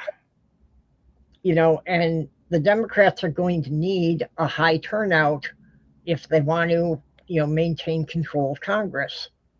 So they need a populist candidate. So they need somebody who, is going to be talking about things, more like, Mondani is talking about, and, things that are going to help the population at large if they want to get the kind of turnout they need. Yep. You know something weird? So when in 2024, when I was doing the yard jockey work, the guy who basically told me what doors to pull, I found out he was a Trump supporter, and I asked him why. And then he said, America needs everything. And then he listed Bernie Sanders' platform, and he attributed a Bernie Sanders platform to Donald Trump. Yeah. Well, Trump openly said he doesn't care about the Americans. Oh, there's going to be a midterm. It's just a question of just how much they're going to try and cheat and rig it. Yeah. Fortunately, all of the federal judges so far have thrown out Trump's nonsense. Even the ones that were appointed by Republicans.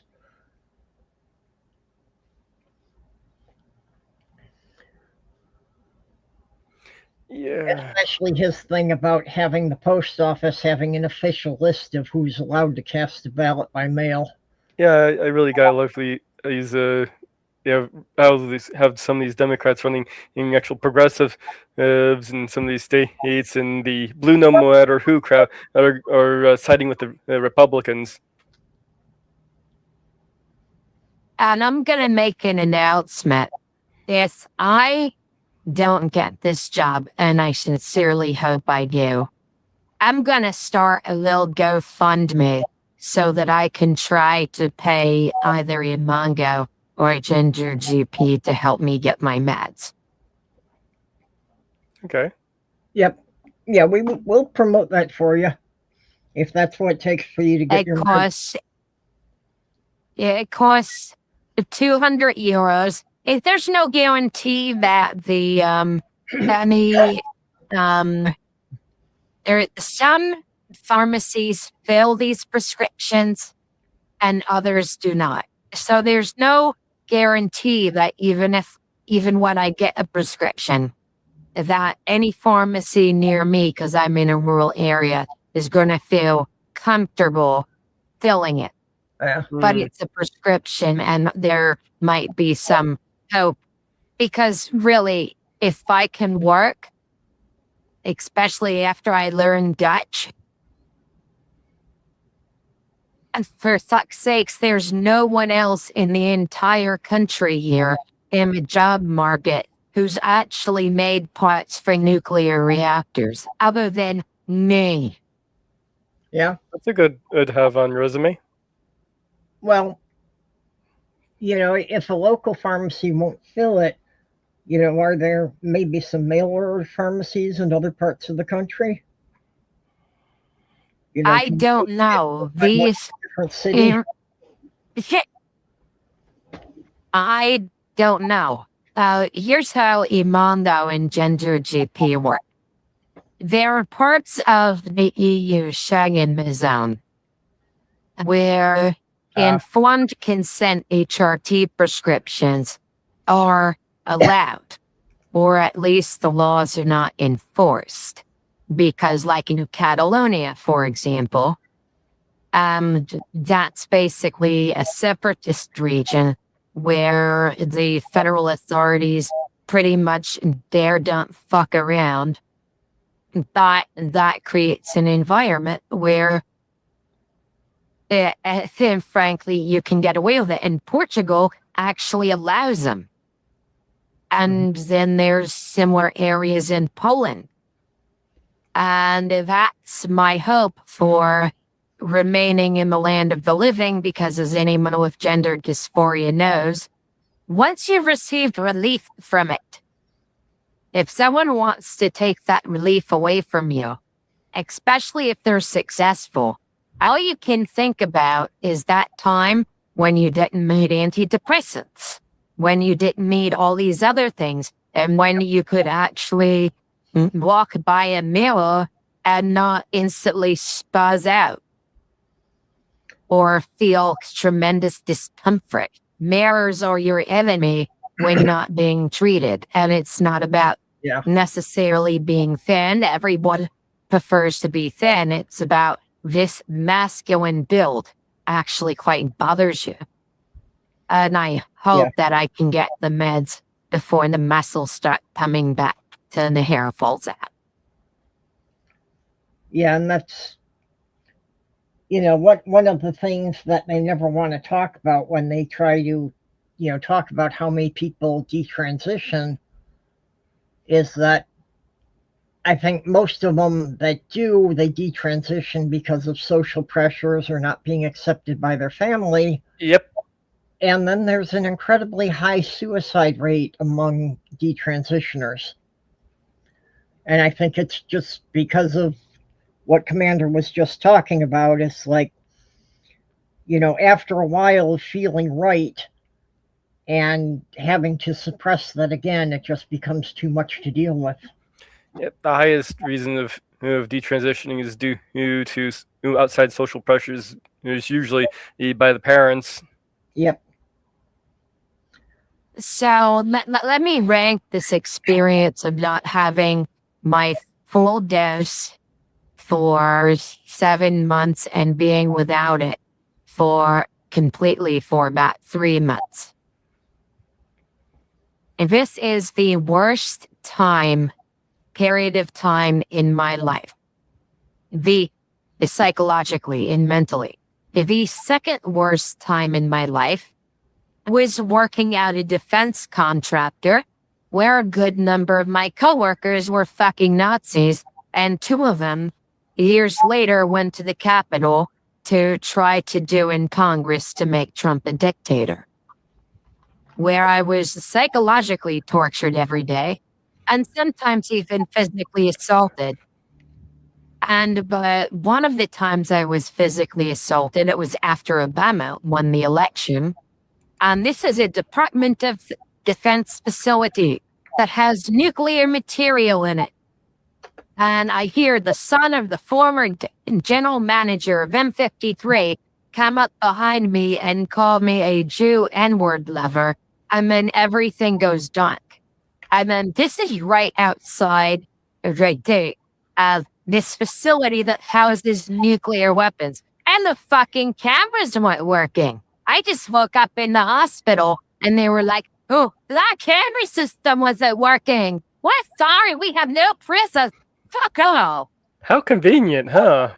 Yeah.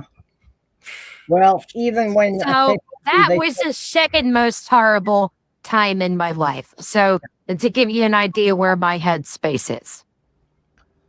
yeah, even when they officially said it was okay for transgender people in the military was not always the most accommodating place. Unfortunately, the military mindset that they build, I think, tends to promote a lot of prejudice. And I wasn't even outwardly saying, I want to be trans, I want to be a woman. And they did that because I supported Obama. I wouldn't call him a Muslim. And the guy who clubbed me over the head told me one time to shut the fuck up because I was making him feel like a pagan. Well, if it helps. They were giving me shit, telling me, you're not a Christian, you're a Jew. Because my last name, Lyric, no Jews come from, is Jewy. Yeah. And it's like,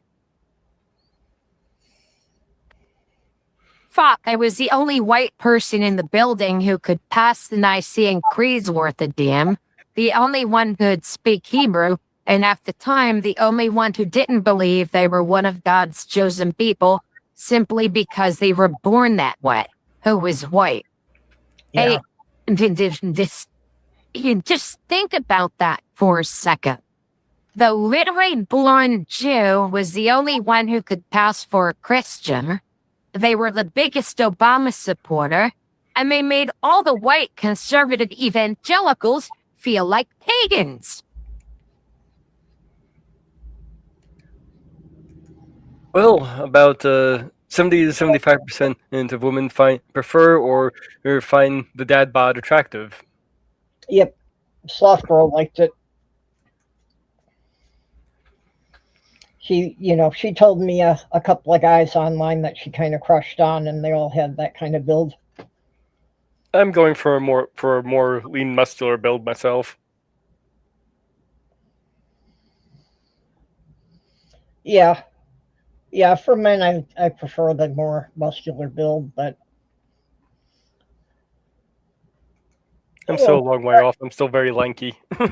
yeah, for actually dating someone, though, it's just, it's really all about the personality. Anything physical is definitely a secondary thing.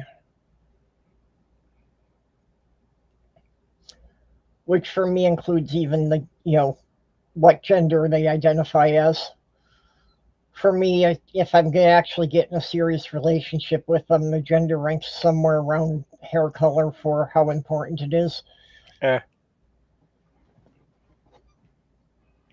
For some people, depending upon who it is, like, I actually find females far more attractive than males. But if I form a connection with someone and they're able to get close to me pretty much where it gets to a point where I don't give a shit about how they look, I give a shit about the person on the inside. That's that makes sense. Well, for me, most of it is, if I get a sense that they actually understand me, because most people don't.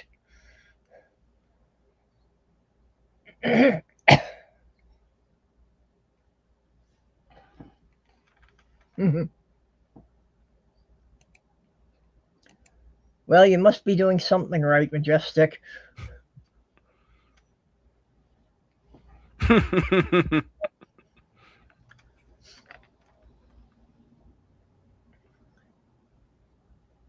And something also interesting, when I was talking to the people who saw the formal diagnosis and their problem was it only took a year, and they were like, you basically purchased this, you didn't earn it. Mm-hmm. Here it takes 3 years, this took too short, fuck you. when I was arguing with the person, and I said, well, what if I basically, because I just, at this point, demands are like 90% can take care of 90% of the issues. Because, well, Purple, you seen a picture of me? Yeah. If I can actually pass for female, even though I went through a male puberty, when at the height of my dosage and height of the benefit. So, I mean, it's not like I still need a lot of facial feminization surgery to look in the mirror and function. It's, but I talked to them and I said, well, if you think I'm doing this, I understood when I came here that I was going to have to wait years for the surgery. And then I said, the kind of money that I could make. I mean, if I've had companies tell me, yeah, they would have paid, if I had spoken better Dutch, I would have gotten a 4,000 euro a month job, not a year job, a month job. And the pay would only get better over time.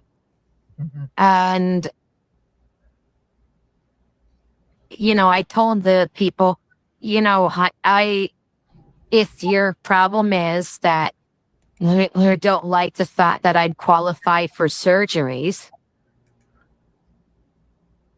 it's partially, well, this is actually a AI, but my real voice is quite mid-rangey, and at times, especially when I get upset, I can't convince the Social Security Administration that I am who it says that I am on my Social Security records.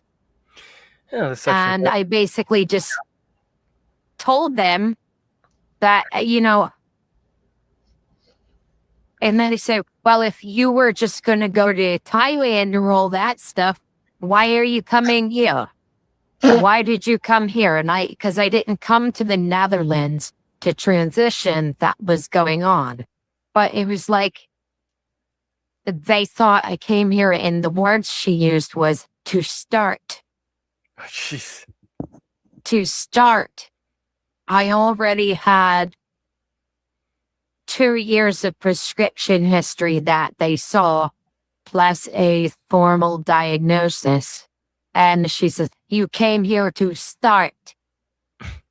And I'm like, what the fuck am I dealing with? Yeah.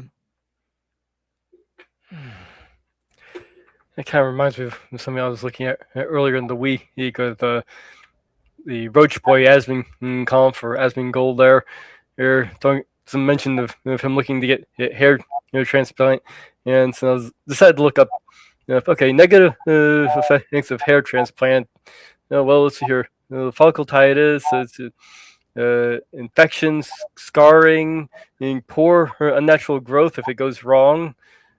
I also decided to look up regret rates for hair transplant, which happens to be 4 times higher than in gender affirming surgery is for trans people. Yeah. In fact, amongst all elected, it's not really elective. Let's just say you're not instantly going to die if the cancer isn't removed, kind of elective, because it does help. And after you've started it and you've gotten benefit from it, it's pretty much life-threatening to stop it. But that's from the psychological perspective, and unhealthy from the physical perspective, because you've basically changed your body's chemistry forever. It will never be the same, especially if you've been on it for a while. But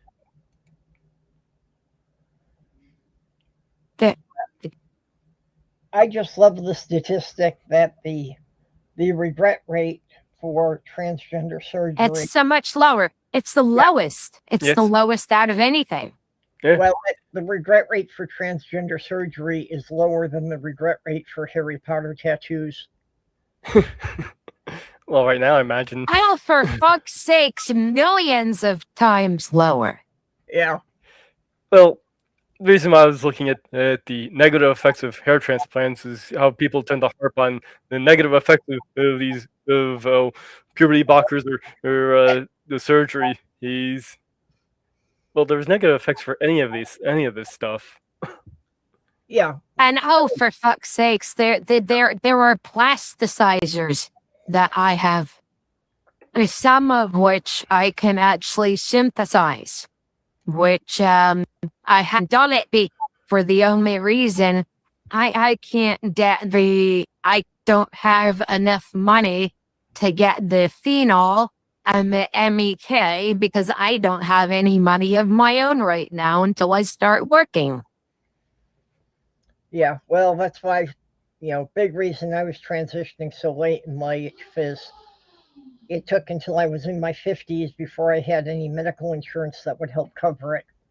And there was no way I could afford to do it on my own. For me, it was, I had this stupid religion. Well, when I was a kid, number one, fear of talking about it. Yeah. Number two, even if I talked about it and my mom said yes, what insurance back in the 1990s is going to pay for it? Well, there you go.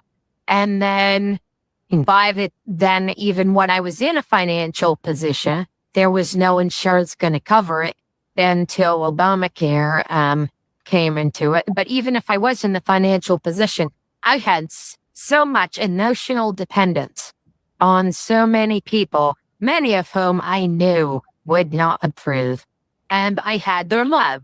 And I supposedly had 11, this stupid God thing to think about. And I had some sort of mission and blah, blah, blah, blah, blah.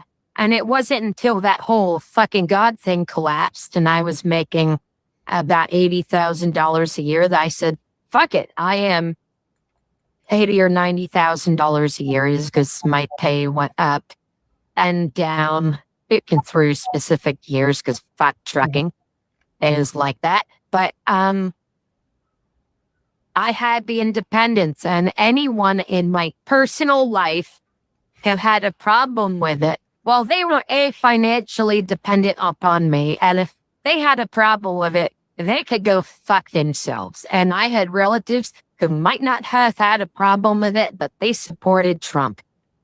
And I had given them free rent for a year. And then I asked them to pay their I just asked them to pay their electric bill for 1 month. And then they give me something on the phone saying, I'm tired of your family leeching off of me. And then I go through the fucking roof and I say, my family leeching off of you?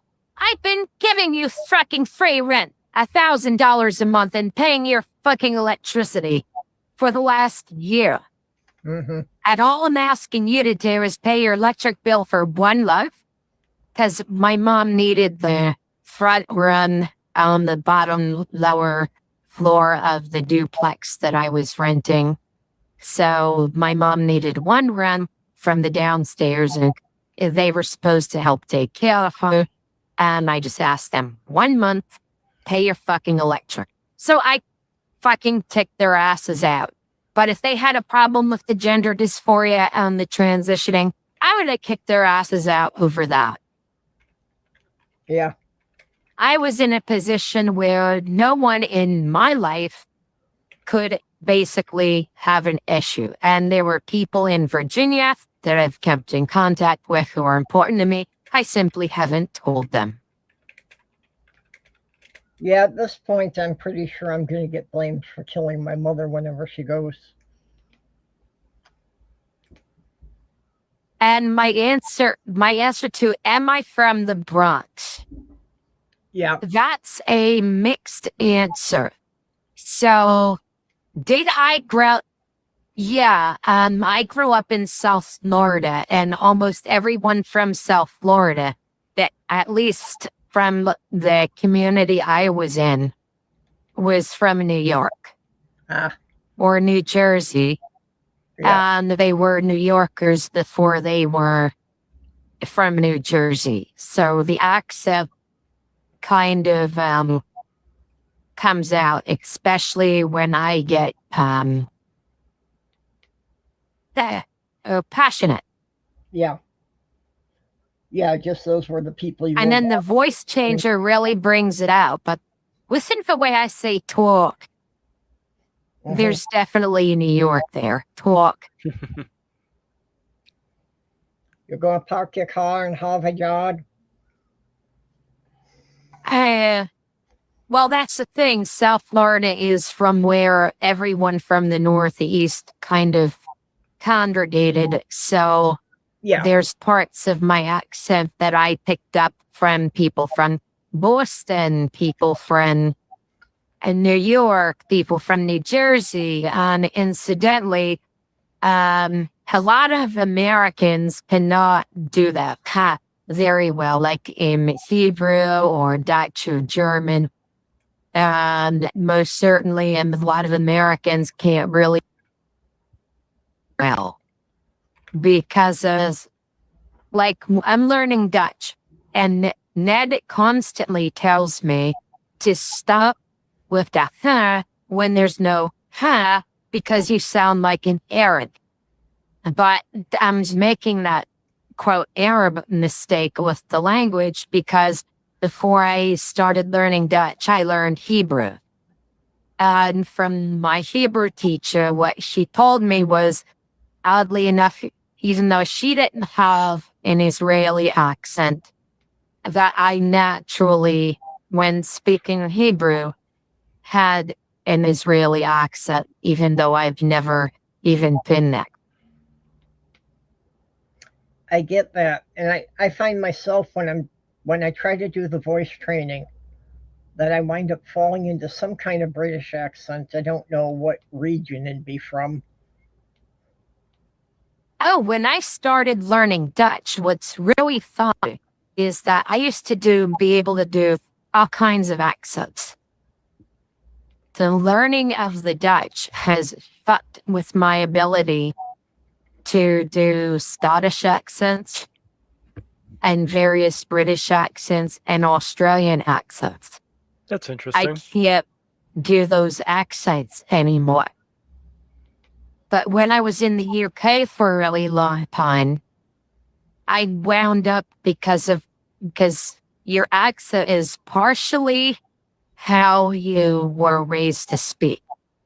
That's also partially part of the climate you're in and what's most comfortable way of breathing. And I started picking up the accent even though I wasn't trying to. I never thought of the climate being an effect on that, but I can see what you mean. Oh, that how do I say it? That Minnesotan accent. There's a Minnesotan accent that's quite famous. That's related to it developing in the harsh climate where breathing in the winter literally becomes painful if you try to breathe like a southerner. Yeah, I had the Minnesota accent when I lived in St. Paul, but after being out of the state for 10 years, I lost it. I'm kind of wondering how long, if I'm back here long enough, if it's going to come back. Oh, I tend to find cold just as painful in general.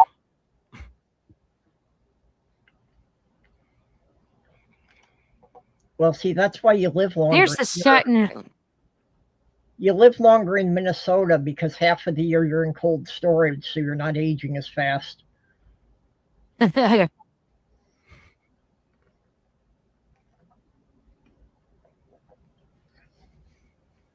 Yeah, but when I first moved from Minnesota to New York, everybody there thought I was Canadian because I had the Minnesota accent. And Canadians don't say eh.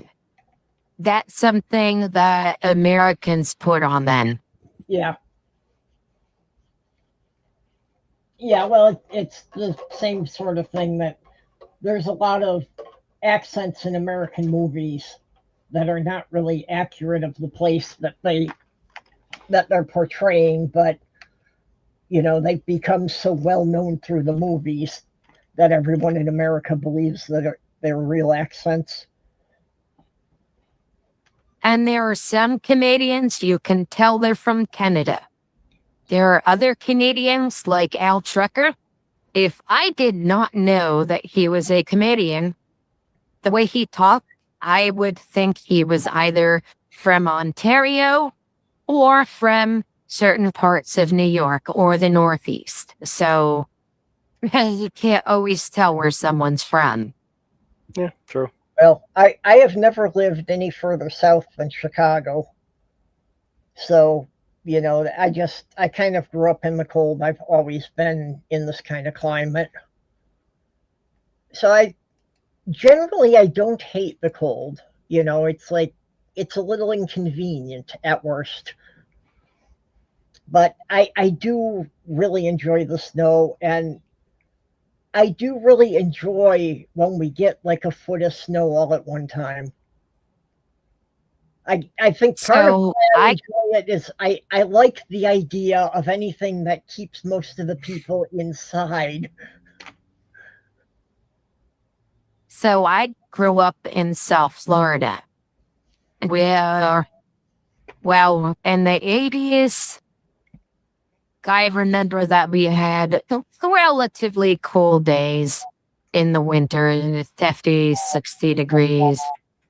But never any real winters as people in the North come to know them. And then I moved to Virginia, and the first day I was in Virginia, it was my first snow. First time seeing snow in person, and I loved it. And I would prefer to live in a climate where we actually had seasons, and it's not hot and fuck is this hell. Yeah, That's Florida. if I wound up moving south, I would very honestly miss snow. I don't think I would like living any place that we didn't, get significant amounts of snow.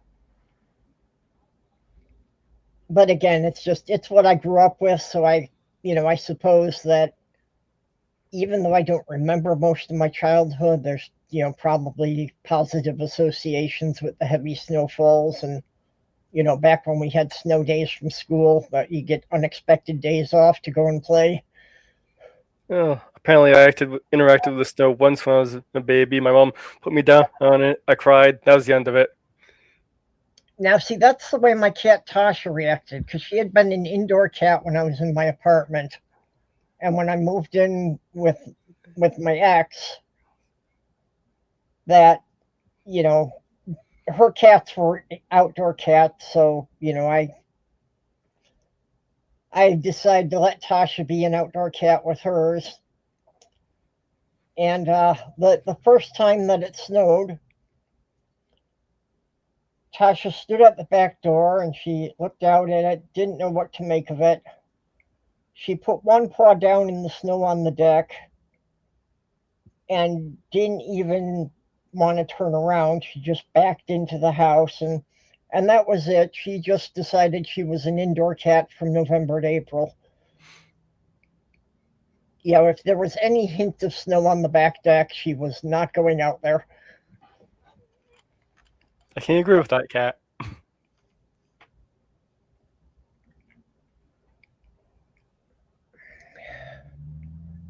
Yeah, I still miss all the kitties that I lost in years past.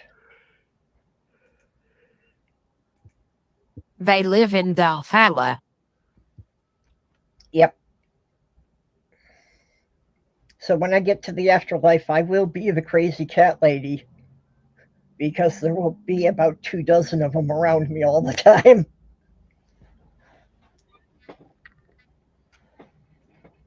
Oh, this will be fun. Dueling in AIs. That's what I need. I need an artist to I need to commission an artist to do a picture of me, like, riding a giant battle cat in, followed by just, like this scores of regular sized cats.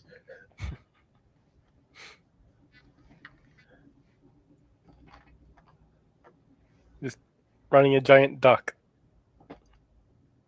And there will have to be a tuxedo kitty in my it mixed in with the penguin army because that's how one of your cats came to be.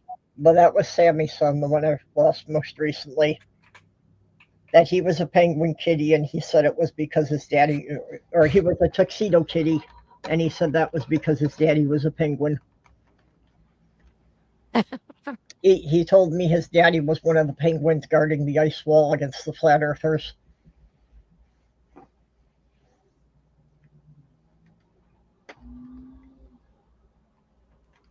If you're wondering, The ice wall barrier had to be set up after the penguins kicked the Nazis out because they never wanted the Nazis to come back. Yep. Well, that makes sense. Well, if you're wondering what I was doing here, was having this little argument with Grok over Israel being genocidal. Well, Grok was taking the side that they are definitely not genocidal. I fed the stuff over into Gemini, which was like, oh yeah, it's getting this thing all wrong, and so I'm basically asked Gemini to give a breakdown of the issue with Grok's assessment that I can send over to Grok. So I'm gonna be doing a dueling AIs here. I can answer your question: is what's going on in Israel and Palestine genocide? Yes, what Israel is doing is genocide. Yes. Is the entire Israeli population, the people who hate Netanyahu's guts, are they cool with it? The entire population? No. But what the government is doing sucks. And interestingly enough, American Jews hate Netanyahu by and large just as much as they hate Donald Trump. And that's roughly over 70% disapprove of both. And as I don't believe in God anymore or anything like that, that I used to be proud to have that family history, and I'm like, the fucking conservatives have turned everything that was part of my family history into shit. I mean, literally, I had family on my dad's side who were there when Abraham Lincoln founded a nation, who FDR named lakes after, and they were actual good Republicans. But I think the last time we had a good Republican was in the 1860s or 70s, maybe. Well, the 1960s was when the two parties switched platforms, basically. And some people try to argue that there was that Southern swap. Yeah, you'll be surprised. There's actually people who argue that never happened. Yeah. Up until the 1960s, the Populist Party that, supported unions and workers' rights and things like that. But then in the 1960s... Well, that actually started its changing with FDR. Yeah, well, the Republicans went for the Southern strategy, and the Democrats then took over being the party of the people. And now they've both abandoned... I mean, they both basically... There was something Ralph Nader said when he talked to Bill Clinton about how NAFTA was going to create a giant sucking sound. And Bill Clinton said, who are the unions going to vote for George Bush? Because the Democrats were being pat on the back in the 1980s by the media for... Basically, that was the dawn of the corporate Democrat. Yeah. And I'm not saying that Donald Trump's trade policy is in any way sane. There's a huge difference between how economics work, industrial-based capacity, and all of that. That is completely different from the 1980s and 90s versus now. Yeah. Donald Trump is completely insane, and I would never support even back in the 90s, starting trade conflicts with Europe and Canada. But there was that sense of Bill Clinton said, who the fuck are they going to vote for? Well, Bill, you found out. They voted for the orange buffoon, and it's absolutely maddening. Yeah. Yeah, well, what we're seeing now is really all a result of stuff that started with Reagan. Reagan put the ball in motion. And Nixon. That's where it's going to. My grandfather was selling blouses and pants and all sorts of clothing to Macy's and Gimbels before Nixon opened trade with China. Mm-hmm. And because my grandfather was paying a little bit over $4 an hour back in the mid-70s, once we opened relations with China, guess who was one of the first people to go out of business? He was paying people more than prevailing union wage. Mm-hmm. And he went from profitable to having to sell the freight elevator. Do you know how much a blouse that my grandfather made costs Macy's? $12 a fucking dozen. Do you know how much they were selling? $50 to over $100 retail. Yeah. Yeah, and it was just when the mass marketers could start getting the stuff produced in China, where instead of $4 an hour, they paid them $4 a week.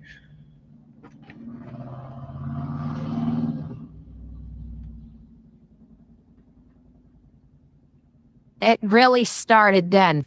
And Pat Buchanan, he's an enormous Nazi piece of shit, but he was in the room with Nixon.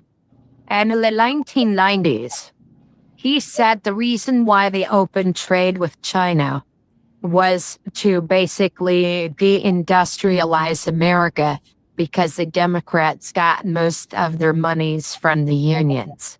Yep. That's literally what Pat Buchanan said, and he was in the run.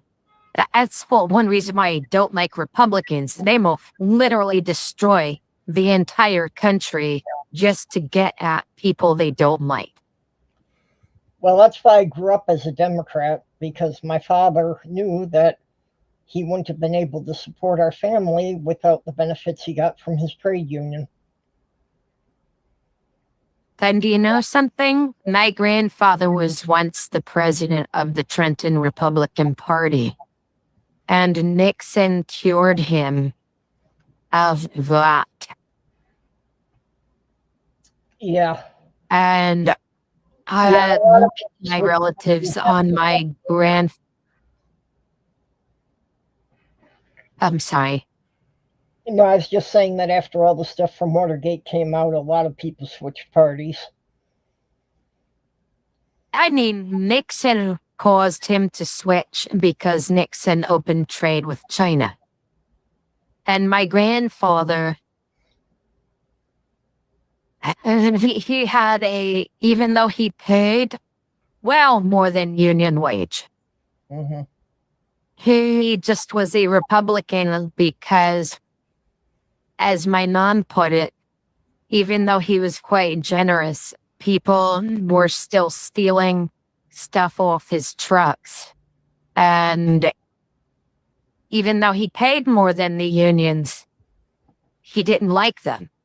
Mm-hmm. But he thought that people should make a living wage, but that he was motivated by taxes and things that business people are motivated, until they fucking destroyed his business. And then it mattered to him. And of course, back then too, you still had Republicans who would support social services and other things like that. Mm-hmm. But that those days of the Republicans doing it are gone. And on my dad's side, you literally had people who helped found the Illinois Republican Party, who literally came to the United States to fuck over the Confederacy. Yeah. Their motivation to come to the United States was literally to free the slaves. Well, it's almost 5:30, so I do need to wrap it up here, so I've got time to get ready for my meeting this evening. I saw, Commander, though, that you were putting a picture up for us.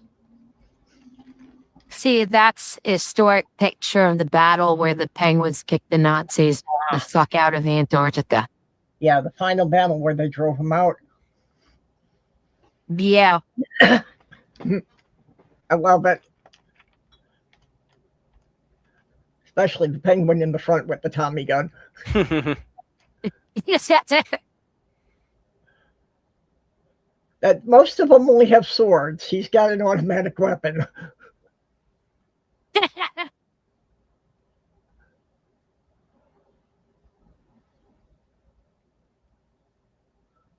There, and up on top, see, we've got proof that penguins can fly. Not under their own power. And they were dropping bombs on the Nazi fortifications. Yeah. Okay, so, Commander, you have any final thoughts for today before we shut this down? I've let the community know about the job, and I hope I get it. If I don't, I'm going to have to ask the community for help to pay a manga or gender GP, and I'll let you know everything about that. That €200 cost plus $30 a month does not cover the medications, and I have to figure out what that's going to be. It might be possible, and I'm giving that caveat because I have to have a pharmacy willing to fill the prescription and be able to go there if I need to get there, which would require it. And if it's like Amsterdam, Ned's not going to drive, and I would need the ability for a train ticket, whatever. I'll let you know then.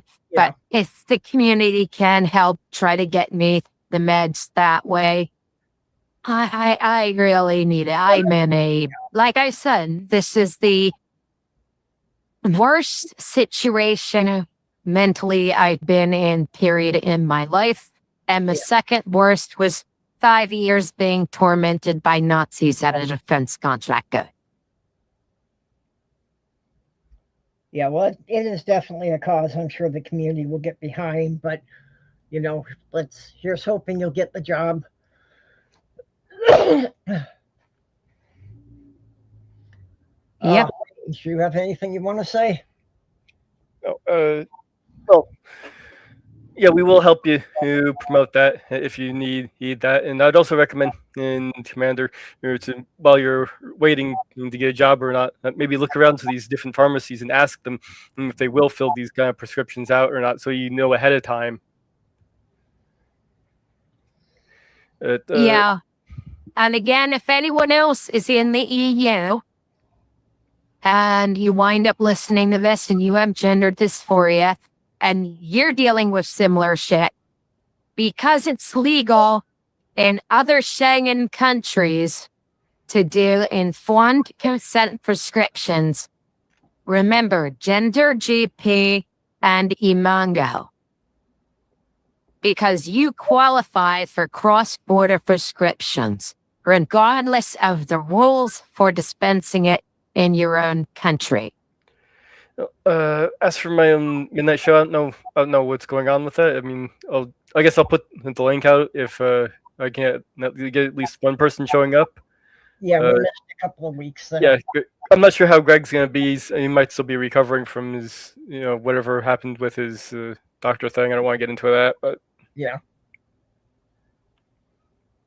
So I don't know if we're gonna see him or not. So depends on what But if someone wants to show up, I can, put on a movie or play another different anime for a while. Yeah, we'll have to see how things pan out tomorrow night there. Yeah. And I've been saying going to Fridays in July, except that I realized that there are already 2 Fridays in July that I would not be able to do it.